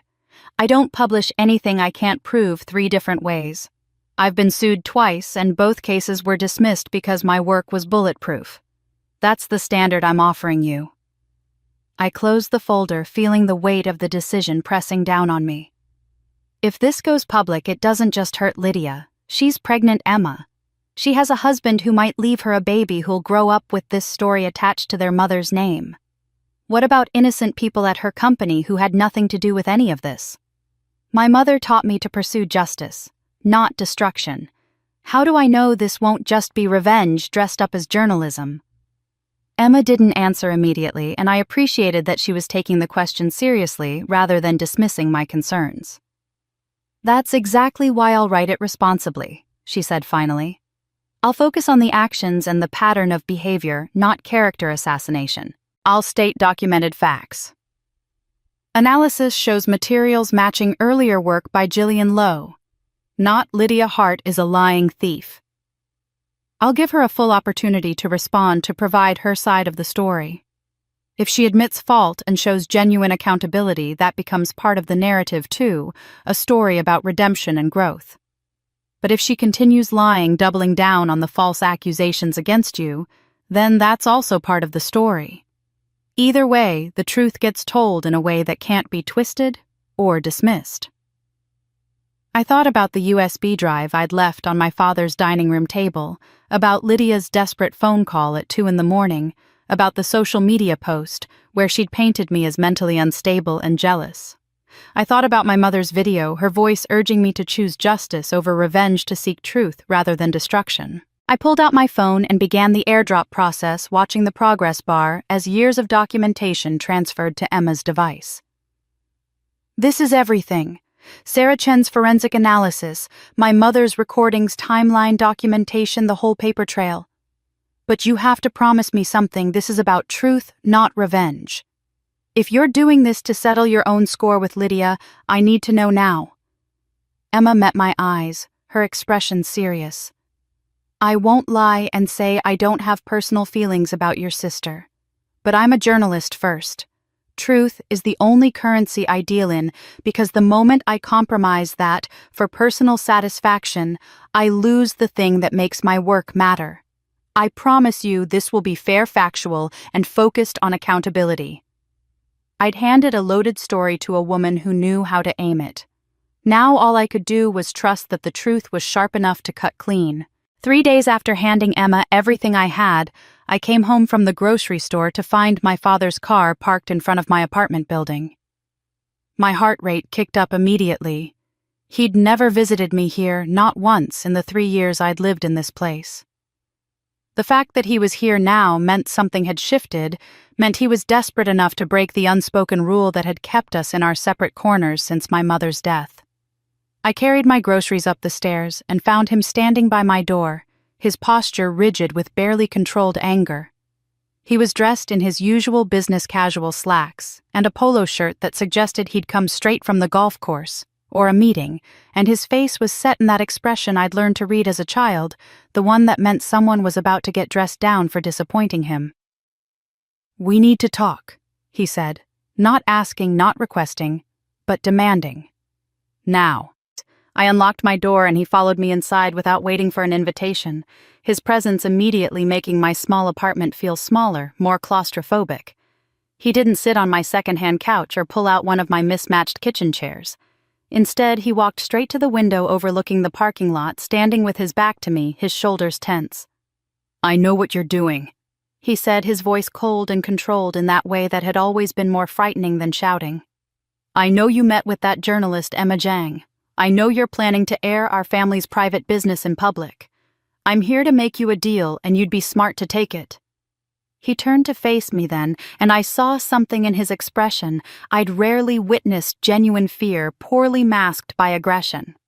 Stop this now today, and I'll return the inheritance money your grandmother left. All $300,000.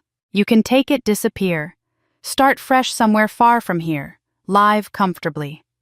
Buy that bakery you used to talk about, or don't just live your life away from all this. I set my grocery bags down on the counter, taking my time, letting the silence stretch. Or what? Or you can continue this vindictive crusade and lose what's left of your family forever. Lydia is already devastated, pregnant, and facing unemployment. Your stepmother won't speak to you, and I'll make sure every door that could open for you in this city stays firmly closed. I still have connections, Jillian. I can make your life very difficult. I leaned against my kitchen counter, studying the man who'd raised me, and asked the question that actually mattered. Why are you really here? You don't care about family, you never have.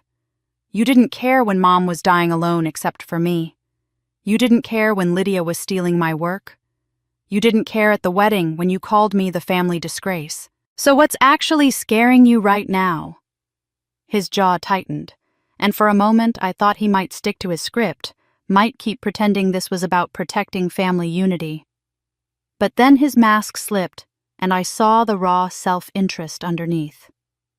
Because if you keep digging, if you bring journalists and auditors and public attention to this family, you won't just expose Lydia. You'll expose me. The words came out harsh and defensive. The community development fund I've managed for the past 5 years has some irregularities. I didn't steal, not exactly, but I redirected $80,000 to help Lydia with her house down payment. I was planning to pay it back, but with the wedding expenses and everything happening now, I haven't been able to replace it yet. He moved toward me, his voice taking on a pleading quality I'd never heard before. If there's scrutiny on this family right now, if auditors start looking at everything I touch, they'll find those transfers. I could face criminal charges, Jillian. Embezzlement from a public fund. I could go to prison. The confession hung in the air between us, and something crystallized in my understanding. All these years I'd told myself that he favored Lydia out of love, that perhaps she was simply more lovable than I was, more deserving of his attention and support. But now I saw the truth with painful clarity. He didn't favor Lydia out of love.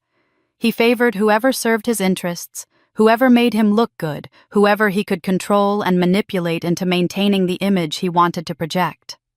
A strange calm settled over me, the kind of clarity that comes when you finally stop lying to yourself about who people really are. You want to know why I'm doing this? I said, my voice quiet but steady. It's not revenge, though. God knows I'd be justified in that. It's not even about the career you helped Lydia steal, though that matters. It's because Mom died thinking she failed me, believing she wasn't strong enough to protect me from you. When the truth is, she's the only one in this family who never failed me. She's the only one who loved me without conditions, without calculations about what I could do for her reputation. I walked to the door and opened it, my hand steady on the knob. You stole my inheritance. You enabled Lydia to steal my work. You threatened Mom into silence when she tried to defend me. You made her last months on Earth consumed with guilt over your choices. And now you want me to disappear quietly so you can avoid facing consequences for embezzling from a fund meant to help people in need. My father's face had gone red, his hands clenching into fists at his sides. So that's your answer? You're going to destroy your own family? No, Dad. I won't take your money. I won't disappear. I'll do exactly what Mom was too tired and too sick to do. I'll make sure everyone knows exactly who you really are. Not who you pretend to be at Chamber of Commerce meetings or charity golf tournaments, but who you actually are when no one's watching. His expression hardened into something cold and final. Then you're not my daughter anymore.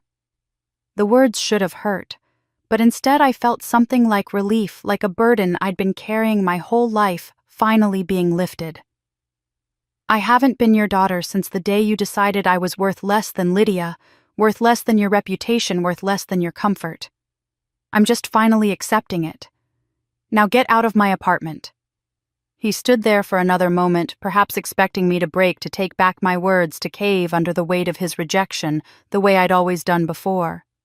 When I didn't move, didn't speak, just held the door open with my face set like stone, he walked past me without another word. I closed the door behind him and locked it, then stood with my back against it, feeling my heart hammering but my resolve solid as bedrock.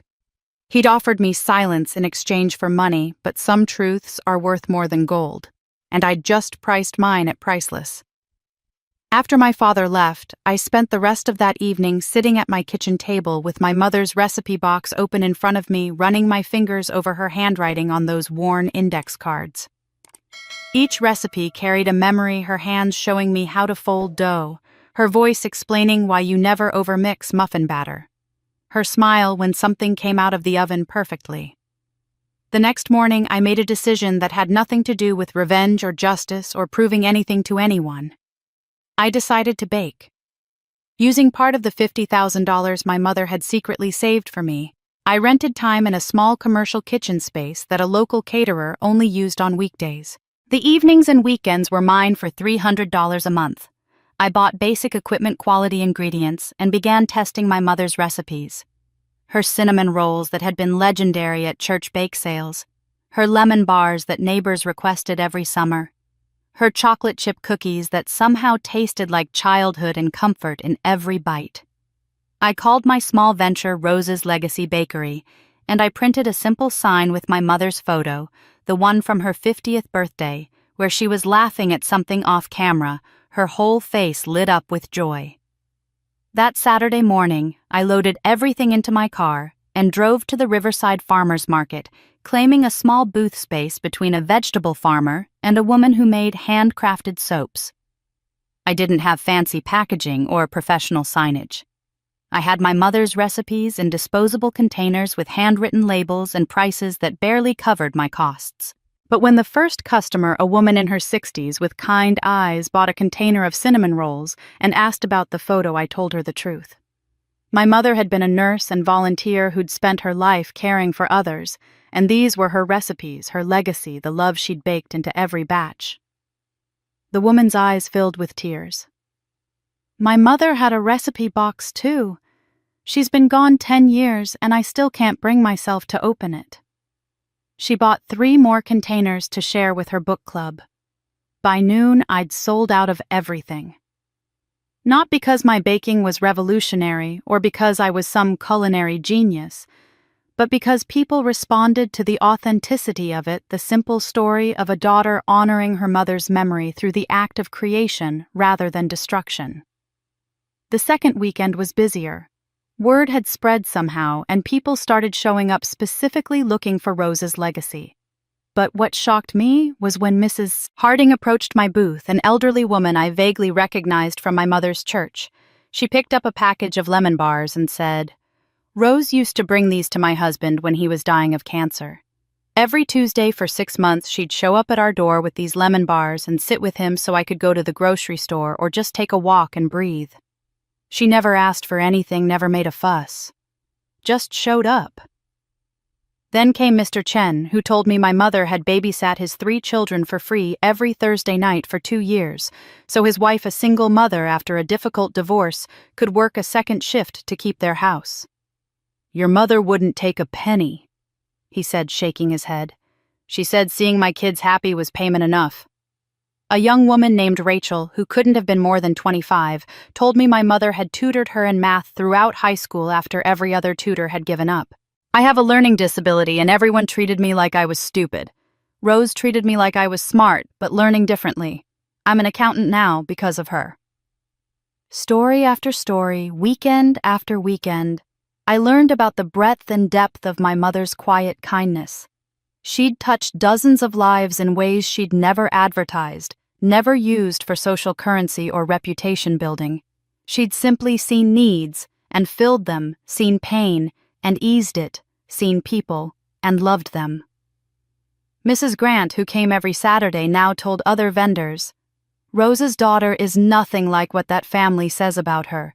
She's her mother's child through and through." The community began forming its own opinion of me based on what they saw, rather than what they'd been told, and I felt something shifting in how people looked at me, not with pity anymore, but with respect. On my sixth weekend at the market, a distinguished-looking man in his early 70s approached my booth near closing time. He introduced himself as Roberto Martinez, and the name rang a bell, though I couldn't place why. He studied my mother's photo for a long moment before speaking. 15 years ago, my wife Elena suffered severe postpartum depression after our daughter was born, he said quietly. She couldn't bond with the baby, couldn't sleep, could barely function. The doctors prescribed medication, but what saved her life was your mother. Rose volunteered with a postpartum support program, and she came to our house 3 times a week for 4 months. She'd hold the baby so Elena could rest. She'd listen to Elena talk about the darkness she was feeling. She'd remind my wife that what she was experiencing was an illness, not a moral failing. His voice grew thick with emotion. When Elena finally came back to herself, when she could look at our daughter and feel love instead of terror, we tried to thank your mother properly. We offered money, offered to make a donation in her name, offered everything we could think of. She refused it all. She said, "The reward is seeing Elena smile again. That's all the thanks I need." He pulled a business card from his wallet and handed it to me. Roberto Martinez, CEO of Martinez Holdings. I recognized the name. Now he was one of the wealthiest men in the region, known for his philanthropic work. "I've wanted to repay that debt ever since," he said. "I'd like to make a proposal. I'll donate $200,000 to establish a foundation in your mother's name, the Rose and Jillian Foundation. Its focus would be helping middle-aged women re-enter the workforce after caregiving responsibilities, giving them the support and resources they need to rebuild careers after sacrificing them for family. You would manage it, make all the decisions about how the money gets used. Your mother gave my family a second chance at happiness. Let me give you the resources to give that gift to others." I stood there with a half-empty tray of cookies in my hands, tears streaming down my face, unable to speak. Not because of the money, though, that was staggering, but because he'd found a way to transform my pain into purpose, to turn my mother's legacy into something that would keep growing long after both of us were gone. Mama had planted seeds of kindness her whole life. I was just beginning to harvest the forest she'd grown. Emma called me on a Monday evening to tell me the article would publish the next morning. "It's going live at 6 a.m. across 3 platforms simultaneously," she said. "I wanted you to know so you're not blindsided. And Jillian, I want you to prepare yourself. This is going to be big. The story is too compelling, too well documented. People are going to have strong reactions." I barely slept that night. At 5:45, I made coffee and sat at my kitchen table with my laptop open, refreshing the news sites until the article appeared at precisely 6 o'clock. The headline hit like a physical blow: "The woman they called a loser, how one sister built her career on another's stolen ideas." I read through all 3,500 words with my heart pounding, seeing my life laid out in clinical detail. Emma had kept her promise. The piece was devastatingly thorough without being cruel. She presented Sarah's metadata analysis in terms anyone could understand, included testimony from 3 former colleagues who confirmed my innovative thinking and strategic approach, featured screenshots of Lydia's own social media posts that contradicted her timeline claims, and showed side-by-side comparisons of my draft emails and Lydia's presentations. The evidence was irrefutable, presented with such careful documentation that even someone predisposed to doubt would have trouble finding holes in the narrative. What struck me most was how Emma had framed me in her writing. She didn't paint me as a victim or a martyr. She interviewed me as a professional whose work had been appropriated, quoting my explanations of marketing strategy in a way that demonstrated expertise rather than grievance. The article never called Lydia a thief or used inflammatory language. It simply presented the facts and let readers draw their own conclusions. By the time I left for the farmers' market that morning, the article had 20,000 views. When I checked again at noon, it was at 200,000. By 3 in the afternoon, when I was packing up my booth, it had hit 500,000. My phone had been buzzing all day with notifications I'd been ignoring, but when I finally looked, I saw that social media had exploded. A hashtag had started trending, "The Real Jillian Lowe." Marketing professionals were sharing the article with outraged commentary about workplace ethics. Business school professors were posting about using it as a case study. Podcasters were requesting interviews. The comment sections were filled with people sharing their own stories of stolen credit and appropriated work. "This is every woman's nightmare," one highly shared comment read, "doing the invisible work while someone else collects the visible credit." Former colleagues from both my old firm and Lydia's company began emerging with their own observations. Two people who'd interviewed at Mitchell & Associates posted that Lydia had described their ideas back to them during interviews as if they were her original concepts. The story was growing beyond our family drama into a broader conversation about intellectual property, workplace ethics, and the dynamics of who gets believed when credit is disputed. I was loading the last box into my car when my phone rang with Lydia's number. I almost didn't answer, but something made me pick up. "You destroyed me." Her voice was raw, hoarse, from what sounded like hours of crying or screaming, I couldn't tell which. "The company called this morning. I'm fired for real this time, effective immediately. No severance, no references, nothing." Marcus is talking to a divorce lawyer. His parents called me a con artist to my face. There are people outside my house taking pictures, reporters trying to get comments. My baby is going to grow up knowing their mother is a public joke because of you. I leaned against my car, feeling strangely calm despite the venom in her voice. "I didn't destroy you, Lydia. I just stopped letting you build your life on top of my buried one. Everything in that article is true. You know it's true. You could have admitted it at any point during the company investigation, during our phone call at 2 a.m, during any of the chances you had to choose honesty. You chose to double down instead. You chose to post on social media calling me mentally unstable. You chose to keep lying. And now you're facing what I've faced for years, people judging you based on facts."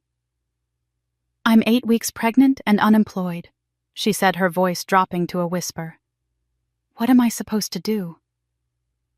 The question hung in the air, and I thought about all the times I'd asked myself that same thing. When I'd left my career to care for our mother and came back to find my professional reputation in ruins. When I'd struggled to pay rent on my meager savings. When I'd watched her accept praise for work I'd created while I was called the family disgrace. "The same thing I did when you and Dad left me with nothing," I said quietly. "Figure it out." But this time Lydia tried doing it honestly. Try building something that's actually yours instead of stolen from someone else. Try being the person your child deserves to have as a mother. "I hate you," she whispered. "I know, but someday when you're ready to be honest with yourself, you'll realize I didn't do this to you. You did it to yourself. I just stopped covering for you." She hung up without another word. I drove home through evening traffic, watching the view count on Emma's article climb past 600,000. My phone was full of interview requests, messages from former colleagues, emails from women sharing their own stories of stolen credit. The article had struck a nerve that went far beyond my personal situation. That night, a marketing podcast with over 1 million subscribers announced they'd be doing a full episode on intellectual property theft in professional services, using my story as the centerpiece. A television producer reached out, asking about documentary rights. 3 universities requested permission to include the case in their business ethics curricula. The story had taken on a life of its own, spreading through social media and professional networks faster than anyone could have predicted. Lydia's carefully constructed image was unraveling in real time, and there was nothing she or my father or anyone else could do to stop it. The truth went viral, and there was no algorithm in the world that could bury it again, no matter how hard they tried to refresh their way out of reality. 2 days after Emma's article went viral, I was reading through the endless stream of comments on the various platforms where it had been published when one particular post caught my eye. The username was Concerned Citizen 47, and the comment was brief but explosive. "If you're investigating the daughter, you should investigate the father. Strange fund transfers from the Riverside Community Development Fund in 2022. Check the public records, something doesn't add up." Within hours, other people had taken up the challenge. The comment section became an impromptu investigation with journalists and amateur sleuths posting links to quarterly reports from the community fund. The fund was supposed to be transparent, a model of public accountability, but several people noted that the reports from 2022 and 2023 contained unusually vague line items. Administrative redistribution for $15,000. Emergency community loans for $12,000. Consultation fees for various amounts, none with clear recipients or documentation of services rendered. A forensic accountant who identified herself as a CPA with 20 years of experience volunteered to review the publicly available information. She posted a detailed thread breaking down the transfers in language anyone could understand. These patterns are consistent with embezzlement or misappropriation of funds. The timing, the amounts, the vague descriptions, all red flags. Someone should be asking where this money actually went. By the end of the week, the regional IRS office had apparently been monitoring the growing public concern and announced a formal audit of the Riverside Community Development Fund. The local news picked up the story, and suddenly my father's face was appearing on evening broadcasts, his carefully cultivated image as a community leader now under intense scrutiny. The audit results came back faster than anyone expected, probably because so much of the groundwork had already been done by the amateur investigators online. What they found was damning $80,000 transferred over an 18-month period from the community fund into accounts linked to a shell company called Hart Consulting Services. The company had no employees, no office, no actual services rendered. It existed only on paper, and its bank account was co-owned by my father and Lydia. The money had been withdrawn in a series of transfers and used as the down payment for Lydia's house in the upscale neighborhood where she'd been living when everything fell apart. My father had apparently planned to gradually replace the money to make it look like a short-term loan that would never be noticed. But he'd never managed to pay any of it back, and now it was exposed as exactly what it was: theft from a fund specifically designated to help low-income residents with housing assistance. The irony was almost too perfect. My father had stolen money meant to help poor people afford housing so that his daughter could live in luxury. The local news ran the story with a headline that must have killed him: community leader accused of stealing from the poor to enrich his family. They interviewed residents who'd been denied assistance from the fund people, who'd been told there wasn't enough money to help with their rent or mortgage payments while my father was funneling cash to Lydia. That evening, my doorbell rang. When I looked through the peephole, I saw my father standing in the hallway, and the man I saw bore little resemblance to the one who'd shown up weeks earlier with threats and ultimatums. This version of my father was hunched, his face gray, his expensive polo shirt wrinkled, as if he'd been wearing it for days. I opened the door and he practically stumbled inside, looking around my modest apartment, like a man seeing it for the first time really seeing it. The second-hand furniture, the small kitchen, the life I'd built from nothing while he'd been living in comfort, bought with stolen money. "I'll lose everything," he said, his voice cracking. "The house, my reputation, possibly 5 to 10 years in federal prison. Your stepmother filed for divorce this morning. I'm 64 years old, Jillian. I'll come out an old man with nothing, no one, no future." Then he did something I'd never witnessed in my entire life. He cried. Not the angry tears of frustration or the calculated tears of manipulation, but genuine broken sobs that shook his shoulders and made him sink onto my couch like his legs couldn't hold him anymore. "I'm begging you," he said through the tears. "If you make a statement to the prosecutors saying you don't want to press charges, if you show them that the family has reconciled, they might offer a plea deal, community service instead of prison, probation instead of incarceration. Please, Jillian. I know I don't deserve your help, but I'm asking anyway." I stood there watching him fall apart, feeling the weight of having someone's fate in my hands, and thinking about my mother's video message about justice versus revenge, about Pastor Ruth's guidance to choose wisely. This man had made my childhood a competition. I was never meant to win. He'd stolen my inheritance, enabled the theft of my work, threatened my dying mother, and called me the family disgrace in front of hundreds of people. And now He wanted mercy. "I'll make you a deal, Dad," I said finally, my voice steady and clear. "You publicly admit what you did, all of it. Every theft, every lie, every manipulation.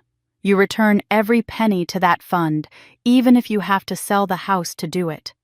You go to Mom's grave and apologize to her out loud where I can hear you say the words. And then you leave me alone for the rest of your life. You don't call, don't write, don't show up at my bakery booth or my apartment. You let me live my life as if you don't exist." He looked up at me, his face streaked with tears, and nodded slowly. "Do that," I continued, "and I'll tell the prosecutor that I believe in rehabilitation over pure punishment, that I think accountability and restitution matter more than vengeance. I can't promise what they'll decide, but I'll give you that much." He started to stand, perhaps to hug me or thank me, but I held up my hand, stopping him. "And Dad, the next time you're tempted to call someone worthless, the next time you think about measuring someone's value by their job title or bank account, remember this moment. Remember that the loser daughter you were so ashamed of is the one who just saved you from dying in prison." He left without another word, and I locked the door behind him, touching my mother's cross necklace, and thinking about how strange it was that mercy could feel both generous and devastating at the same time. He'd spent my whole life teaching me I was worthless. I'd just spent one conversation teaching him the price of his own choices. The official invitation from the Riverside City Council arrived by certified mail 3 days after my father's visit. They were calling an emergency public hearing regarding the Community Development Fund, and I was being invited to testify as an affected party and witness to material facts. The hearing was scheduled for the following Thursday evening at 7 o'clock in the main council chambers. I spent the days leading up to it working with Pastor Ruth to organize the documents into a clear timeline.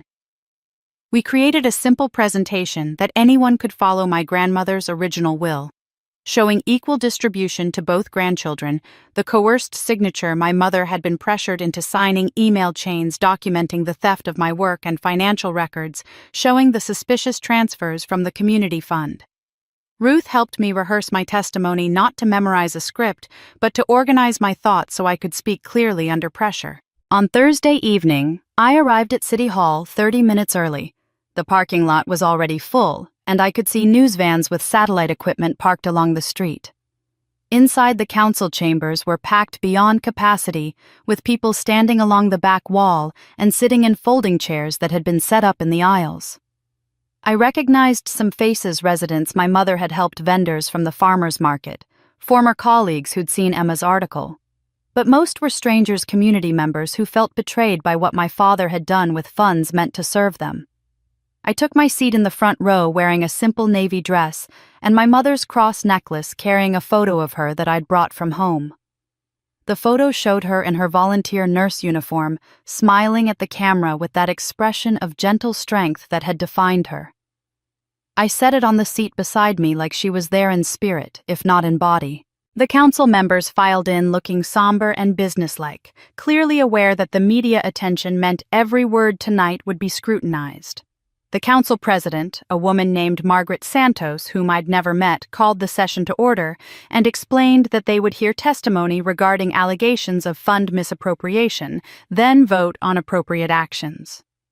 When she called my name, I stood and walked to the podium with the photo of my mother in one hand and my organized documents in the other. The room fell silent, and I could feel hundreds of eyes on me, but I focused on the council members and began to speak. "My name is Jillian Lowe. I'm here tonight not to seek revenge against my family, but to speak truths that my mother couldn't speak before she died." My voice was steady, clearer than I'd expected. I walked them through the timeline methodically, holding up documents as I referenced them. My grandmother's will, the signature my mother had been coerced into providing, the pattern of intellectual property theft that had been documented and verified, the financial records showing $80,000 diverted from community funds into accounts connected to my father and sister. I spoke for 12 minutes, and in that time the room remained absolutely silent, except for my voice. When I reached my conclusion, I set down my papers and spoke directly to the council members. I'm not here because I want to see anyone punished for the sake of punishment. I'm here because my mother spent her final months knowing these truths and feeling powerless to speak them. She died believing she'd failed me by staying silent, by choosing what she thought was family peace over what was actually justice. I'm speaking now for her and for everyone in this community who trusted my father with resources meant to help the most vulnerable among us. I paused, looking out at the faces in the crowd, seeing people nodding in agreement. Justice isn't about making people suffer. It's about accountability. It's about acknowledging that actions have consequences and that those consequences matter to real people. The money my father took wasn't just numbers on a spreadsheet. It was housing assistance for families on the edge of homelessness. It was help for people who had nowhere else to turn. Those people deserved better. This community deserved better.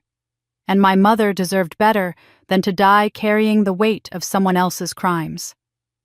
I returned to my seat, my hands shaking now that the adrenaline was fading, and watched as my father was called to the podium. He'd aged a decade in the past 2 weeks. His face was gaunt, his shoulders slumped, and when he gripped the podium I could see his hands trembling. His statement was brief but devastating in its admission. I misused my position of trust. I diverted funds inappropriately for personal benefit. I pressured my late ex-wife to enable advantages for one child at the expense of another. I lied to this community, and I lied to myself about what I was doing. His voice broke, and he had to pause before continuing. I publicly apologize to the residents whose trust I violated and whose needs I ignored. I apologize to my daughter Jillian, whom I wronged repeatedly and called the family disgrace when she was the only one acting with integrity. And I apologize to my late wife Rose, whose goodness I exploited and whose memory I've dishonored. The council deliberated for less than 30 minutes before returning with their decision. They voted unanimously to remove my father from all positions related to community funds, to refer the matter to the district attorney for criminal prosecution, and to bar anyone in our immediate family from future management of public resources. They also voted to implement new oversight procedures and mandatory audits to prevent similar situations. As I left the building, people I didn't even know approached me. A woman in her 70s with kind eyes took my hand and said, "Your mother would be so proud of you, dear. You didn't just speak for yourself tonight. You spoke for all of us who've been silenced, who've been told to keep quiet for the sake of keeping peace. Thank you for having the courage to tell the truth." A man who looked like he'd come straight from a construction site said, "My family was denied assistance last year because they said the fund was depleted. Now we know why. Thank you for making this right." I drove home as the sun was setting, exhausted, but feeling something I hadn't felt in years, the sense that I'd honored my mother's memory in a way that actually mattered. The room had heard his confession, but I'd heard something else in his voice, the sound of a man finally understanding that actions have consequences and silence has casualties. I was walking to my car, emotionally exhausted from the hearing, when I spotted someone sitting on the curb at the far end of the parking lot. Even from a distance, something about the hunched posture was familiar. As I got closer, I realized it was Lydia.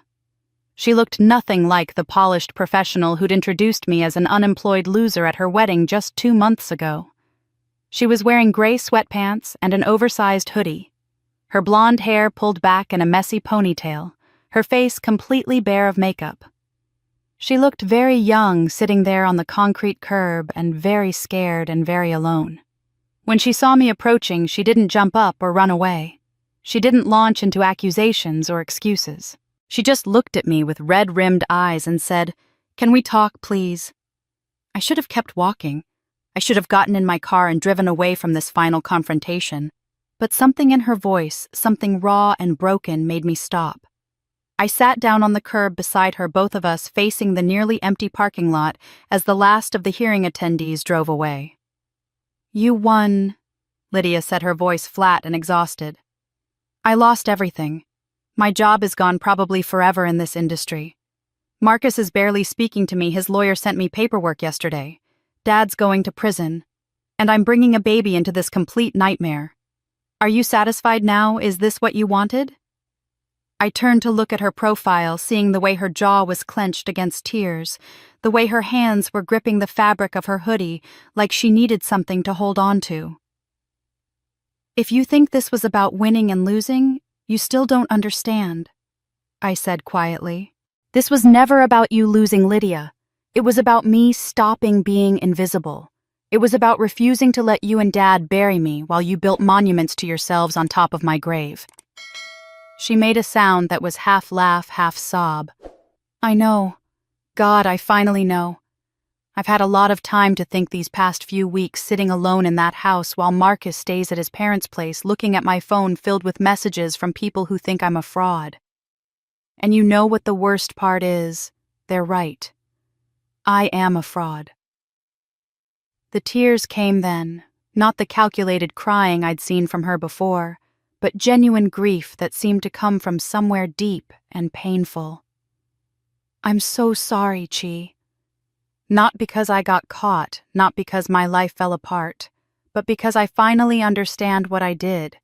I stole your work, yes, but that's not even the worst of it. I stole your life. I let Dad erase you from the family narrative, and I helped him do it because it was so much easier than standing up to him, than risking his approval by defending you. She turned to face me fully now, her eyes searching mine. I don't know if you can ever forgive me. I honestly don't know if I deserve it. But I need you to know that I finally see it.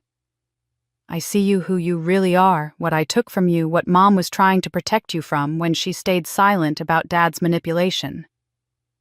We sat there in silence for a long moment, two sisters who'd been strangers for most of our lives, finally being honest with each other. I can't forgive you today, Lydia, I said, finally surprised by how calm my voice sounded. Maybe not for a long time. Maybe never. I don't know yet. But I can give you something else. I can give you a chance to become someone worthy of forgiveness. She looked at me with confusion and something that might have been hope. Mr. Martinez is funding the Rose and Jillian Foundation to help women rebuild their careers after caregiving responsibilities. Women who sacrificed their professional lives for family, women who got knocked down and are trying to get back up. I want you to work there. You want me to wait what? Not as staff, I clarified. As a volunteer. No pay, no title, no business cards, or LinkedIn updates. Just service. 1 full year of showing up and helping people who've been knocked down the way you knocked me down. Women who've had their work stolen, their contributions, dismissed their value, questioned. If you can do that with genuine humility, if you can help rebuild what people like Dad spent years destroying, then maybe we can talk about forgiveness. Lydia stared at me like I'd spoken in a foreign language. You'd let me be part of something with Mom's name after everything I did. Mama believed in second chances, I said, touching the cross necklace at my throat. She gave Dad way too many of them, let him manipulate her good nature over and over. But she wasn't wrong to believe that people can change, that redemption is possible. She just chose the wrong person to bet on. I stood up, brushing off my dress. This is your second chance, Lydia. Your only one. Don't waste it by half-committing or doing it for show. Don't waste it by treating it like community service hours you have to get through. If you're going to do this, do it because you actually want to become someone different than who you've been. She stood too, wrapping her arms around herself against the evening chill. What if I mess it up? What if I'm not good at it? Then you'll fail, I said simply. And you'll have to live with that, just like I've had to live with all the ways you and Dad failed me. But at least you'll have tried. At least you'll have chosen something other than taking the easy road. When do I start? The foundation officially launches next month. Show up on opening day, and we'll find out if you mean any of this. She nodded, wiping her eyes with the sleeve of her hoodie. Gee, thank you for this chance. I know I don't deserve it. You don't, I agreed. But Mom would have given it to you anyway, so I'm giving it in her name, not yours. Don't make me regret it. I walked to my car and drove away, watching Lydia in my rearview mirror as she stood alone in that parking lot. And I thought about what Pastor Ruth had said about mercy and justice, about how the hardest thing is knowing when to extend grace to people who've hurt you. Forgiveness isn't a moment. It's 1,000 small choices to not let hatred win, and I just made the first one. 2 weeks after the city council hearing, Pastor Ruth called to ask if I could come to her office for a formal meeting. "There's someone I'd like you to meet," she said, her voice carrying a weight that told me this was significant. The family attorney. It's time. When I arrived at the church, Ruth was waiting with a man in his 60s wearing a gray suit, his briefcase open on the desk between them. He introduced himself as Thomas Brennan, the attorney who'd managed my grandmother's estate for 3 decades. Ruth gestured for me to sit, and I could see something like relief in her eyes, as if she'd been carrying a burden for a long time and was finally able to set it down. "Your grandmother was a shrewd woman," Ruth began, her hands folded in her lap. "She knew your father's character long before your mother married him. She saw how he treated people when he thought no one important was watching, how he measured worth by bank accounts and job titles. When she established her will, the one that left $300,000 to be split between you and Lydia, she also created something else, a separate trust that no one knew about except me and Mr. Brennan here." The attorney pulled a document from his briefcase, the paper aged but still crisp, and slid it across the desk. I could see my grandmother's signature at the bottom, dated more than 30 years ago when I was just a child. "The trust had very specific conditions," Ruth continued. "The inheritor had to demonstrate what your grandmother called moral courage in the face of family pressure, and the ability to choose truth over convenience. She gave me sole discretion as trustee to determine when and if those conditions were met. And Jillian, I've been watching you very carefully these past months." Mr. Brennan opened an envelope and pulled out a statement showing an account I'd never known existed. The original deposit had been $300,000, the same amount as the inheritance my father had stolen. But invested carefully over the years, it had grown to $347,000. "I couldn't release the funds until I knew you'd passed the ultimate test," Ruth said, her voice gentle but firm. "Would you use truth to heal or to harm? You had every weapon you needed to destroy your father and sister completely. You could have sold your story to tabloids for more money. You could have sued them into bankruptcy. You could have reveled in their public humiliation, posted about it on social media, turned their suffering into entertainment." She leaned forward, her eyes holding mine. "Instead, you told the truth and let consequences unfold naturally. You offered testimony without vindictiveness. You gave your sister a chance at redemption she hadn't earned. You showed mercy to your father when he begged for it, even after everything he'd done. That's what your grandmother meant by moral courage, the strength to seek justice without becoming cruel, to stand in truth without weaponizing it." I felt tears streaming down my face, overwhelmed by the realization that my grandmother had seen all of this coming, had planned for it decades before it happened. "The money is yours now," Ruth said. "But more importantly, you've earned something money can't buy. You know exactly who you are, Jillian. You know your worth isn't determined by your father's opinion or your sister's theft or anyone else's judgment. That knowledge, that unshakable sense of self, that's the real inheritance." Mr. Brennan cleared his throat gently. "There's one more thing. Your grandmother included a letter to be given to the heir when the trust was activated. She wrote it before you were born, but when you read it, you'll understand that she was writing to you specifically." He handed me an envelope yellowed with age, my name written on the front in handwriting I barely remembered, but somehow recognized in my bones. I opened it with shaking hands and unfolded the single page inside. "To the grandchild reading this," the letter began, "you've faced a choice between being right and being kind, between justice and revenge, between truth and peace. If you're holding this letter, you chose wisely. Money can be stolen, careers can be derailed, reputations can be attacked, but character cannot be taken, only surrendered. You didn't surrender yours. Use these resources not just to rebuild your life, but to build a life worth living. One your children's children will be proud to inherit not in dollars, but in example. The world will try to teach you that strength means hardness, that survival means becoming like those who hurt you. Prove them wrong.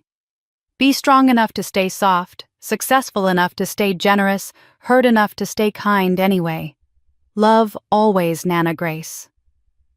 I sat there crying, holding this letter from a woman who'd been dead for over a decade, feeling her love and wisdom reaching across time to catch me just when I needed it most. She saw his nature, I whispered.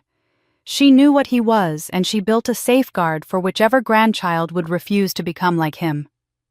She did, Ruth confirmed. The trust wasn't just money, it was a test and a blessing combined. I signed the transfer documents with Mr. Brennan witnessing, and then I made my decisions quickly, knowing they were right because they felt like something my grandmother and mother would have done. $150,000 goes to the Rose Foundation, I told them. To expand our reach, help more women build something that will outlast all of us. $50,000 goes to repay the community fund completely. I know Dad is supposed to do that, but I want those people to have their money back now, not whenever he manages it.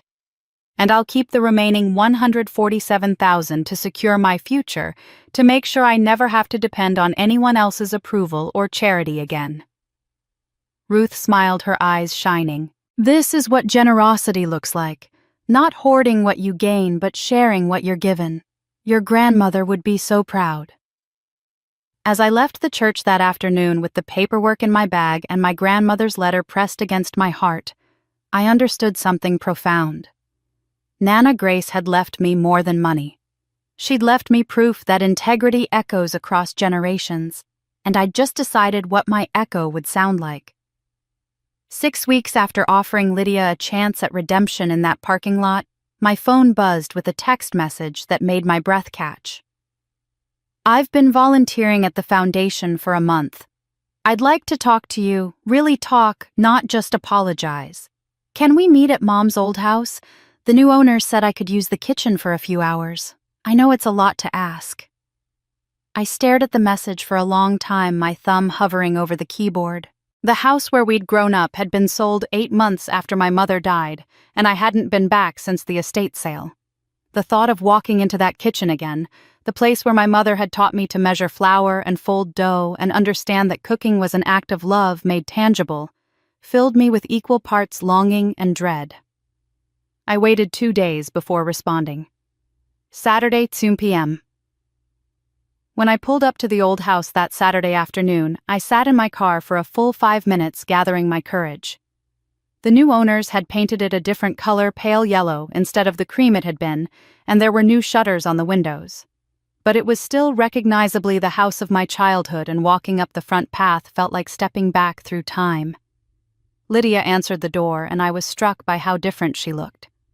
Her baby bump was visible now at 4 months, and she was wearing jeans and a loose sweater, her hair pulled back simply. But what caught my attention was the apron she wore. Our mother's apron with the faded sunflower pattern, the one that had hung on a hook by the stove for as long as I could remember. "Thank you for coming," she said quietly, stepping aside to let me in.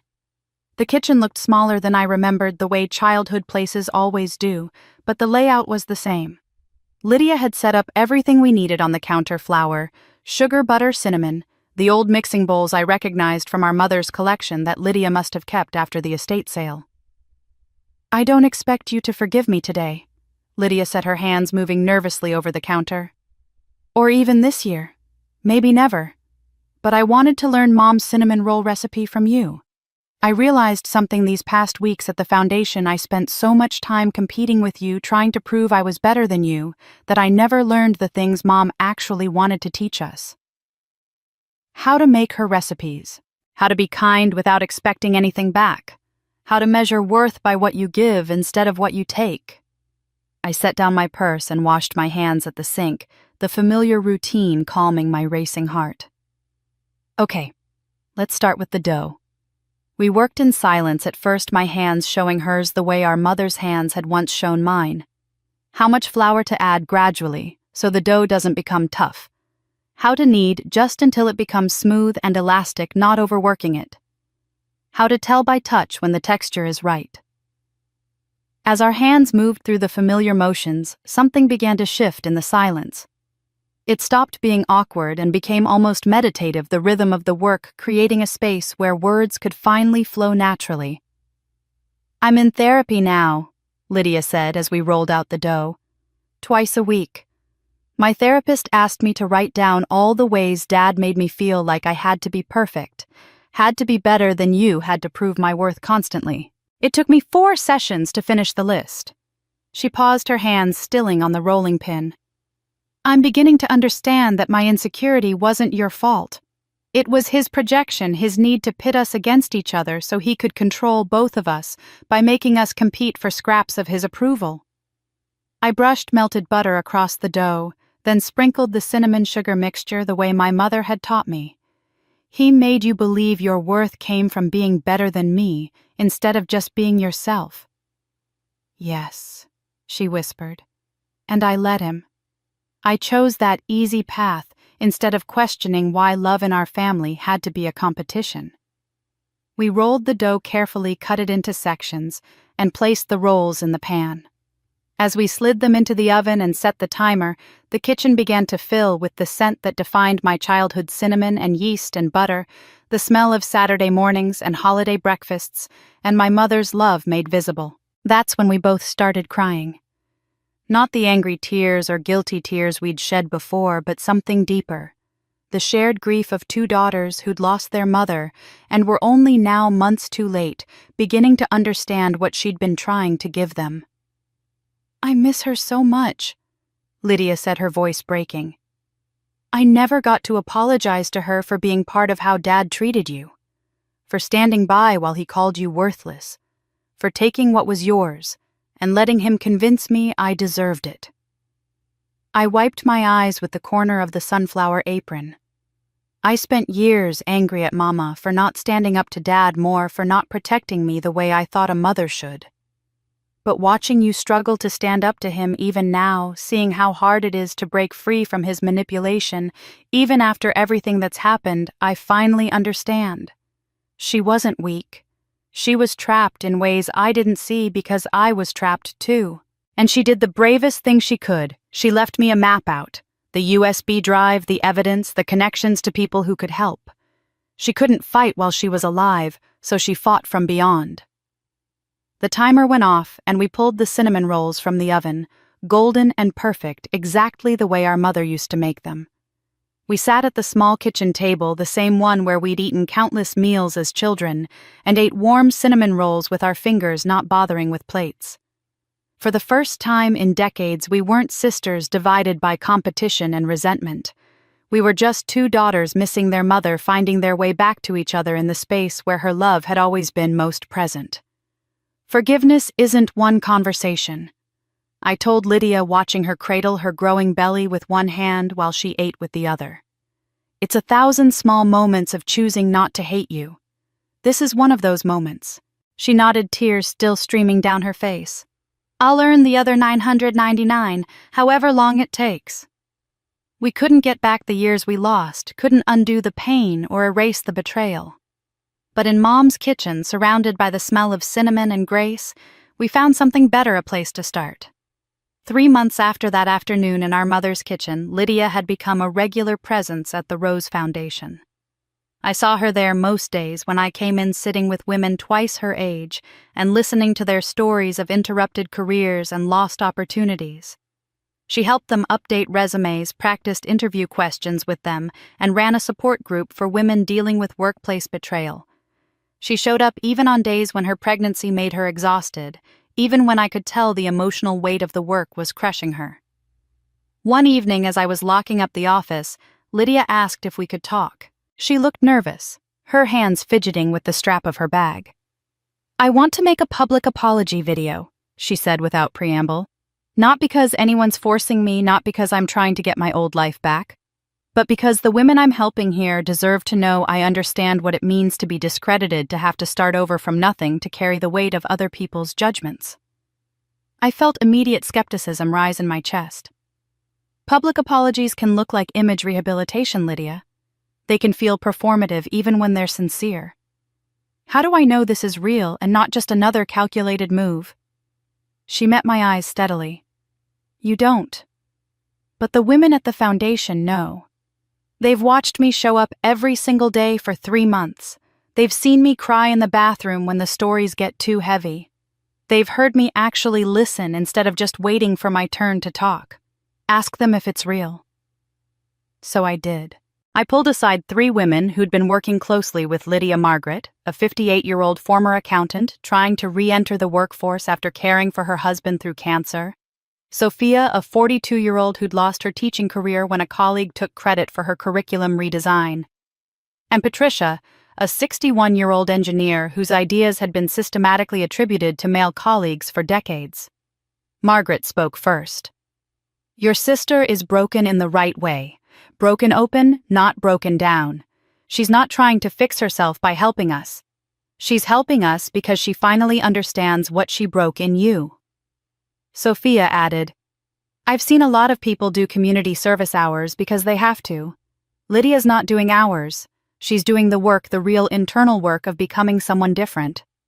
Patricia, who'd been the most skeptical of Lydia when she first arrived, said simply, She's earned her place here.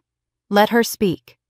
So I gave Lydia permission, though I insisted on one condition: it had to be genuine, unscripted, and completely honest. No public relations team, no carefully crafted messaging, no attempt to soften the truth. She recorded it in one take at the foundation office, sitting in a plain chair against a blank wall. She wore a simple gray sweater, no makeup, her hair pulled back 5 months pregnant and showing it. She looked directly at the camera and spoke for 10 minutes without stopping. My name is Lydia Hart. She began, her voice steady but not rehearsed. I built my career on work I stole from my sister Gillian Lowe. I'm not here to make excuses or seek sympathy or explain away what I did. I'm here to take full accountability for choices I made repeatedly over 5 years.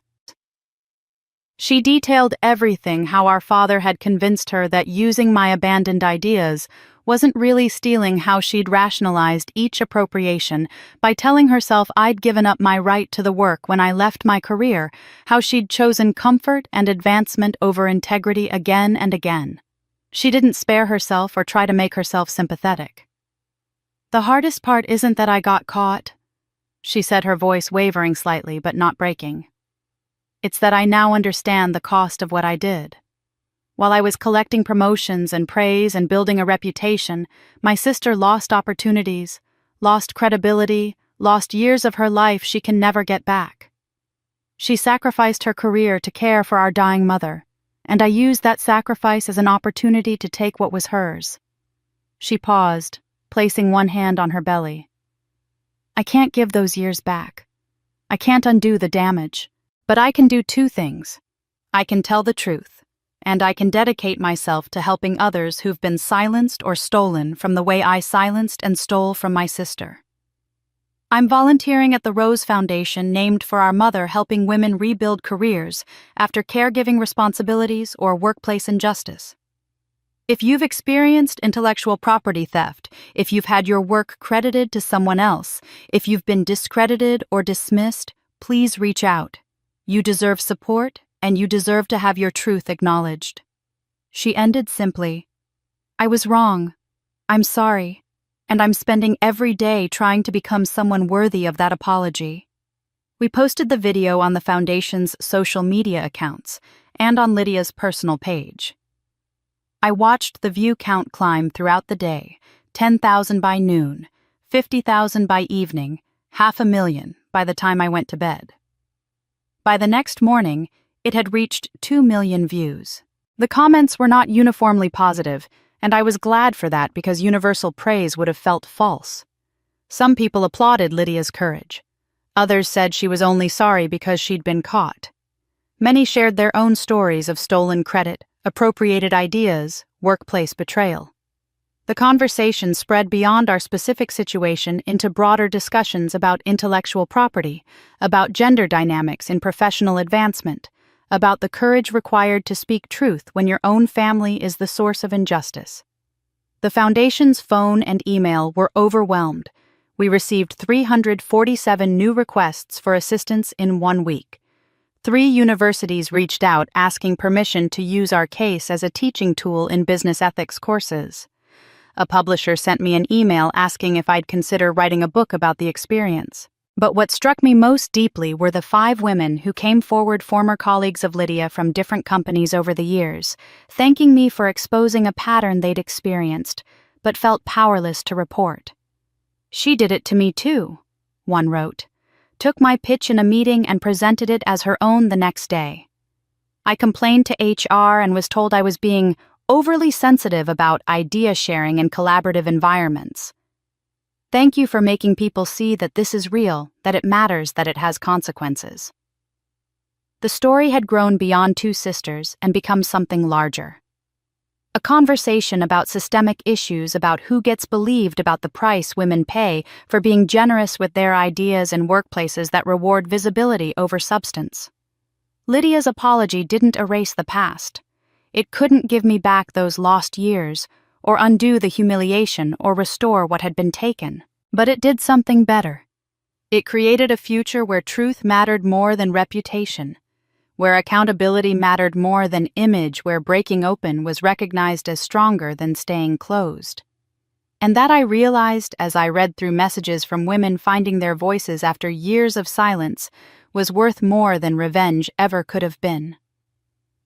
1 year after Lydia's apology video went viral, I stood in the newly renovated office space of the Rose Foundation, looking at the plaque Roberto Martinez had commissioned for the entrance. In memory of Rose Lowe, who taught us that the smallest acts of kindness can change everything. The foundation now employed 3 full-time staff members in addition to our volunteers, and we'd served over 200 women in 12 months. The walls were covered with photos, women at their new jobs, women receiving certificates from training programs, women smiling with the confidence that comes from being seen and supported. My phone buzzed with the notification from LinkedIn, another former colleague requesting to connect the 5th one this week. A year ago, my professional network had been a graveyard of outdated contacts and unanswered messages. Now people were reaching out not with pity, but with respect. Not because of what had been stolen from me, but because of what I'd built in the aftermath. Regional business journals had featured the foundation with headlines that still felt surreal when I read them. From unemployed to unstoppable, how one woman turned betrayal into a movement. I'd reconnected with Sarah Chen, who now served on our advisory board. Marcus Grayson had introduced me to other philanthropists who contributed both funding and expertise. But the connection that had surprised me most was with David, a 52-year-old widower who'd started volunteering at the foundation 6 months ago, teaching interview skills to women re-entering the workforce. He'd lost his wife to breast cancer 3 years earlier and found purpose in helping others rebuild their lives after loss. We'd started having coffee after volunteer sessions, then dinner occasionally. It wasn't a whirlwind romance, neither of us needed that, but it was something real and gentle and unhurried. For the first time in my adult life, I was building a relationship defined by what I wanted, not by what someone else took or expected or demanded. I kept my mother's photo on my desk, the one from her 50th birthday where she was laughing with pure joy. Sometimes when the office was quiet, I'd talk to it. "We did it, Mama. We really did it. The foundation is helping women the way you always helped people, quietly, without fanfare, just showing up when they need someone to believe in them." The office door opened, and Lydia walked in, carefully balancing a car seat carrier. Inside was 6-month-old Rose, named for the grandmother she'd never meet.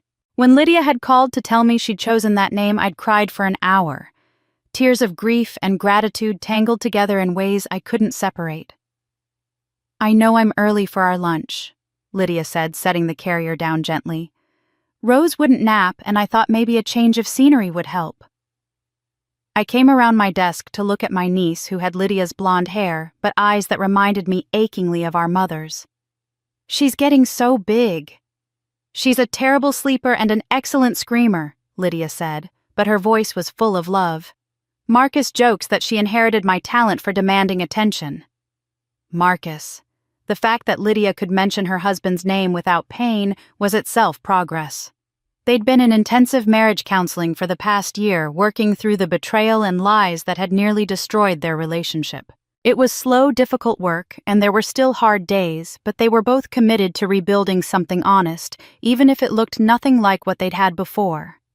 Lydia was still volunteering at the foundation 20 hours a week, fitting it around Rose's schedule and the online courses she was taking to finish a degree in social work.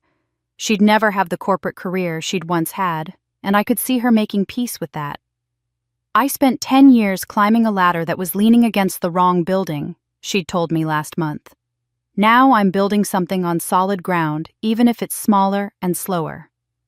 We had lunch once a month now, sometimes just the two of us, sometimes with baby Rose sleeping nearby.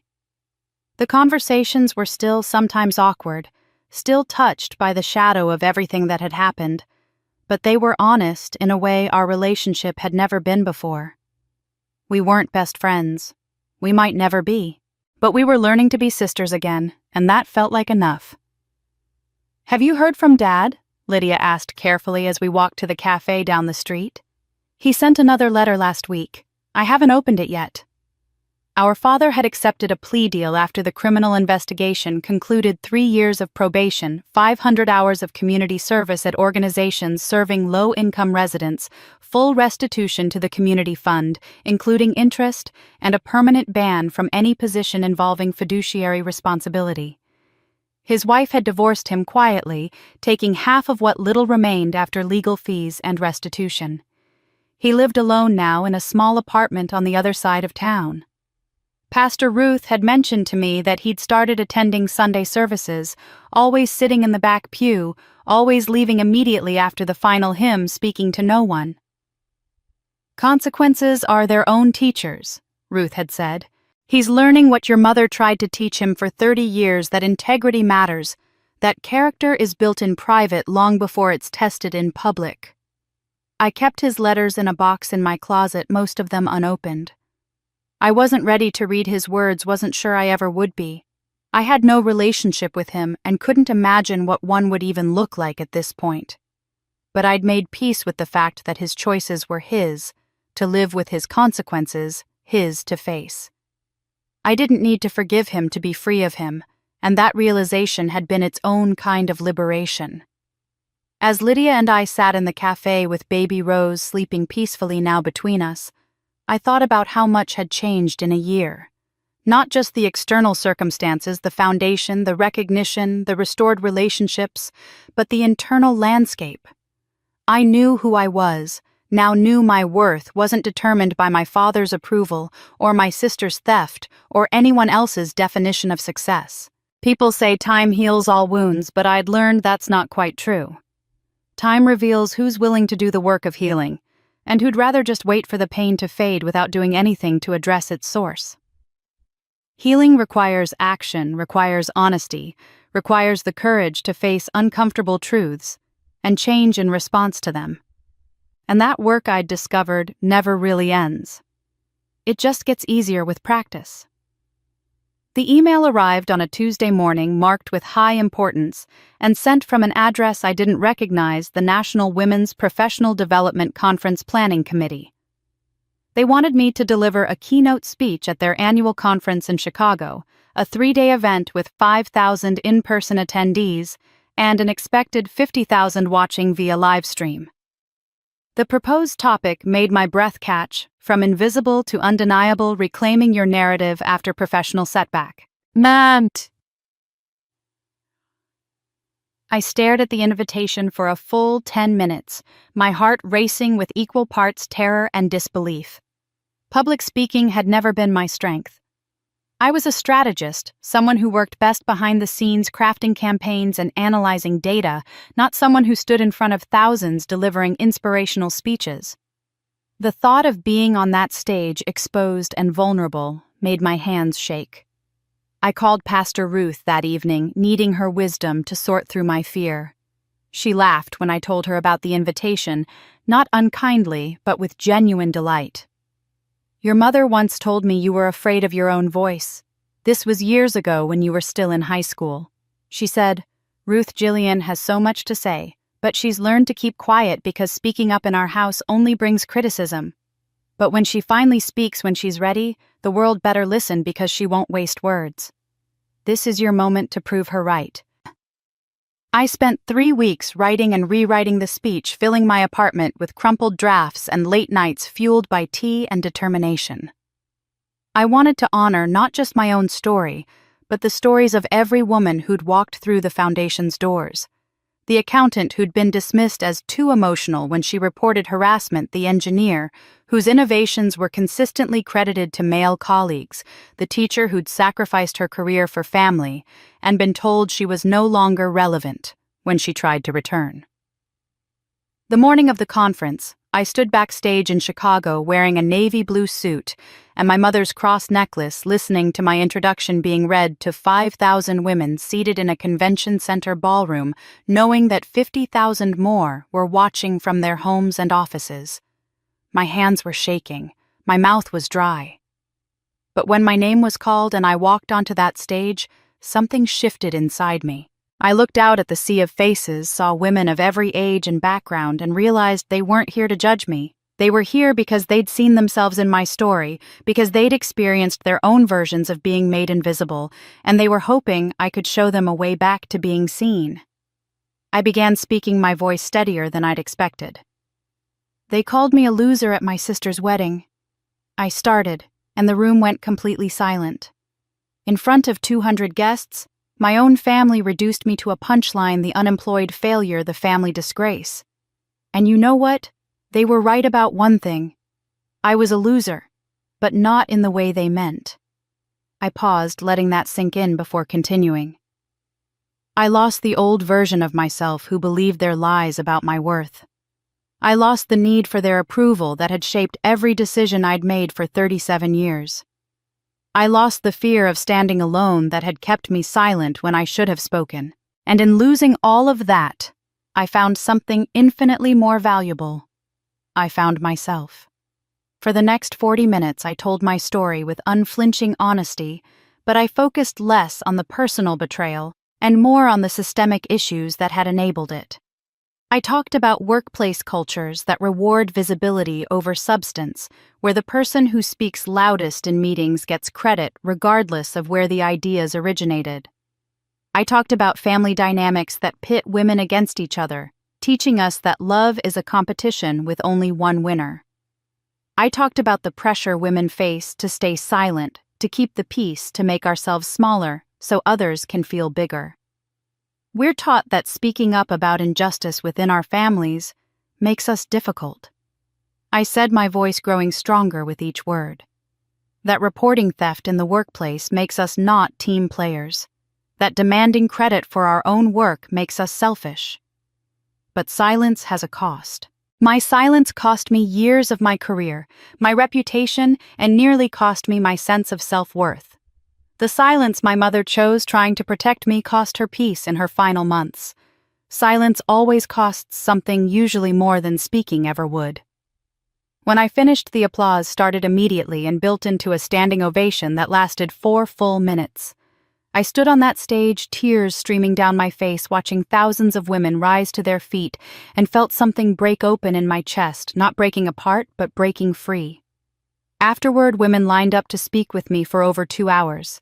Some were crying, some were angry, many were grateful. They shared stories of stolen credit, silenced voices, careers derailed by people who should have supported them. A woman in her 60s told me she'd been written out of a research paper that became her colleague's pathway to tenure. A 30-something explained how her business partner had filed patents for her inventions in his name alone. Story after story, woman after woman, all of them saying some version of, "Thank you for making me feel less alone." On the flight home the next day, I received an email from the publisher who'd reached out a year earlier.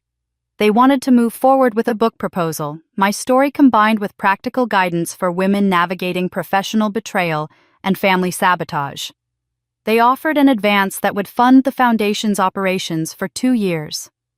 I accepted with one non-negotiable condition: all my proceeds would go to the Rose Foundation. The publisher agreed immediately. As the plane began its descent, my phone buzzed with a text from Lydia. I watched your speech online. I'm so proud of you, Chi, and so sorry I made you have to fight to be seen. You were always the strongest one. Love, Lydia. It was the first time she'd signed a message with love in over a decade. I didn't respond right away. I just sat with the feeling of it being seen, being heard, being valued, not despite my story, but because of it. Being strong enough to speak my truth, and generous enough to help others find theirs. I'd spent 37 years learning to speak softly, so others could speak loud. But that conference taught me that my voice had never been weak just waiting for permission I didn't need to give myself. 3 years after that conference speech in Chicago, the Rose and Jillian Foundation, renamed at the board's insistence to include my name, now operated in 4 cities across the region. We'd helped over 1,000 women rebuild their careers, secured $2 million in grants, and employed a staff of 15 people who shared my mother's vision of quiet, persistent kindness transformed into systemic change. My book, The Woman They Called a Loser, had become a surprise bestseller featured on morning television shows and selected by book clubs nationwide. Publishers Weekly called it a masterclass in turning pain into purpose. I was 40 years old now, and when I looked in the mirror, I saw someone I barely recognized from that woman who'd stood in a discount dress at her sister's wedding, absorbing humiliation like it was her inheritance. I was confident in ways I'd never imagined possible, comfortable in my own skin, unshakable in my sense of worth. Most importantly, I was at peace, not the fragile peace that comes from avoiding conflict, but the deep peace that comes from facing hard truths and surviving them. I still ran the foundation, but I'd hired an excellent executive team that handled day-to-day operations, freeing me to focus on strategic growth and the speaking engagements that continued to pour in. James and I had been together for 2 years now, and we'd recently started talking seriously about marriage. He'd proposed last month over dinner at the small Italian restaurant where we'd had our first date, and I'd said yes without hesitation. My life wasn't perfect. No life ever is. But it was mine, built on truth rather than borrowed time, shaped by choices rather than other people's theft. On what would have been my mother's 70th birthday, I drove to Riverside Memorial Cemetery with a bouquet of white roses and a container of fresh-baked cinnamon rolls, still warm from the oven. I'd made them that morning using her recipe, the one Lydia and I had made together in our old kitchen 3 years ago. It had become my tradition on her birthday, bringing her the thing she'd loved most, the food that had always been her love language. When I arrived at her grave, I was surprised to find I wasn't alone. Lydia was already there, standing by the headstone with 9-month-old baby Rose sleeping peacefully in a carrier against her chest. Beside her 2-year-old Grace, Lydia's second daughter, born healthy and strong 18 months after Rose was carefully placing dandelions she'd picked from the grass onto the base of the headstone. We stood together in silence for a long moment, 2 sisters who'd spent most of their lives as strangers, but were slowly, carefully learning to be family. Grace looked up at me with wide eyes and said, "Auntie Jilly," then went back to arranging her dandelions with the serious concentration only toddlers possess. "I bring the girls here once a month," Lydia said quietly, her hand resting protectively on baby Rose's back. "I tell them stories about their grandmother. The real stories, not the sanitized version Dad would have preferred. I want them to know that women can be flawed and make mistakes and still be heroes. That Grandma Rose chose silence when she should have chosen courage, but she found a way to give her daughter courage from beyond the grave. That being a good person isn't about being perfect. It's about trying to do better than you did yesterday." I felt tears prick my eyes. "Mama would love that. She'd love them." "I think she'd be proud of us," Lydia said. "Both of us, for different reasons, but proud." Before I could respond, I heard footsteps behind us and turned to see a young woman approaching hesitantly. She was maybe 25, dressed in jeans and a blazer, carrying a folder against her chest like armor. "Excuse me," she said, her voice nervous but determined. "Are you Jillian Lowe?" "I am," I said, wondering if she was a journalist or a donor or someone looking for help from the foundation. "I'm Madison Chen. I'm starting at the foundation next week as a program coordinator. I just wanted to introduce myself and to say," her voice caught, "your book changed my life. I was in an abusive work situation where my supervisor took credit for everything I did and made me feel like I was crazy for thinking it was wrong. Reading about how you fought back, how you refused to stay silent even when your own family tried to bury you, it gave me the courage to leave, to report him, to start over. I just wanted to thank you." I stepped forward and hugged her, this stranger who was somehow family, connected by the invisible thread of women helping women survive the systems designed to diminish us. "Welcome to the family, Madison. I can't wait to work with you." She left with tears in her eyes and hope on her face, and I thought about how many Madisons there were in the world, how many women needed someone to show them that surviving wasn't the same as thriving, that they deserved more than just enduring. That evening, I sat in my office at the foundation after everyone else had gone home. The walls were covered with evidence of the life I'd built. Photos of my mother, images of the women we'd helped standing at new jobs or holding diplomas from training programs, newspaper clippings about the foundation's expansion, and framed magazine covers featuring my book. But my eyes kept returning to one particular frame on my desk, the one that made visitors ask questions. It was a screenshot of Lydia's social media post from 3 years ago, the one where she'd called me unemployed loser at her wedding. I'd had it professionally printed and framed not as a trophy or a wound, but as a reminder. The woman in that story, the one being humiliated in front of hundreds, she was real. She'd existed. She'd hurt. And she'd survived and become something those people never imagined possible. My phone rang and I saw it was a producer from a major television network asking if I'd consider being the subject of a documentary series about my story. I listened politely and declined just as politely. I'd told my story enough times now in the book and speeches and interviews. It was time to step back and let other women tell theirs, to use the platform I'd built to amplify voices that had been silent for too long. After I hung up, I pulled out my journal, the leather-bound notebook I'd started keeping after my mother died. Writing had become my way of processing, of making sense of the journey from that humiliating wedding to this moment of hard-won peace. I wrote, "They called me a loser. For years I believed them. I let their definition of success become my measuring stick, and by that measure I failed completely. But Mama taught me something they never understood: losing everything society values can be the first step toward gaining what actually matters: integrity, purpose, and peace. They still call me things now, just different words. Ma'am, director, author, boss, keynote speaker. But the only title that ever truly mattered was the one Mama gave me: daughter. And I made her proud. I know I did, because I can feel it in the legacy she left in the foundation that bears her name, in the 1,000 small acts of courage from women who read my story and found their own strength. I closed the journal and turned off the office lights, locking the door behind me. I drove home, not to the small apartment where I'd lived during the darkest days, but to the house James and I had bought together last year, the one with the kitchen big enough for baking and a garden where we were planning to plant roses come spring. He was waiting for me with dinner warm in the oven and a smile that reminded me every day that I was worthy of uncomplicated love, the kind that didn't require me to shrink or perform or earn it through achievement.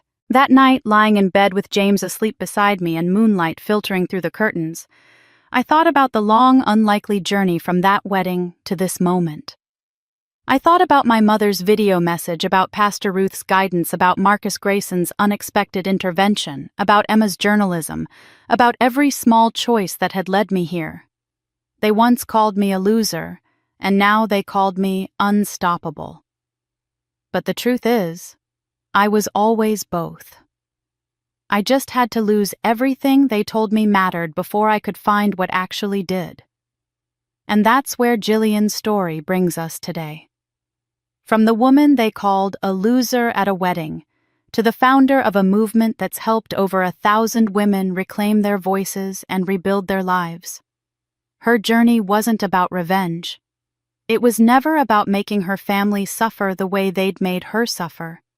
It was about something far more powerful, reclaiming her truth, her worth, and her right to exist on her own terms.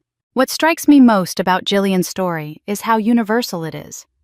Maybe you've never had your work stolen by a sibling, but perhaps you've felt invisible in your own family.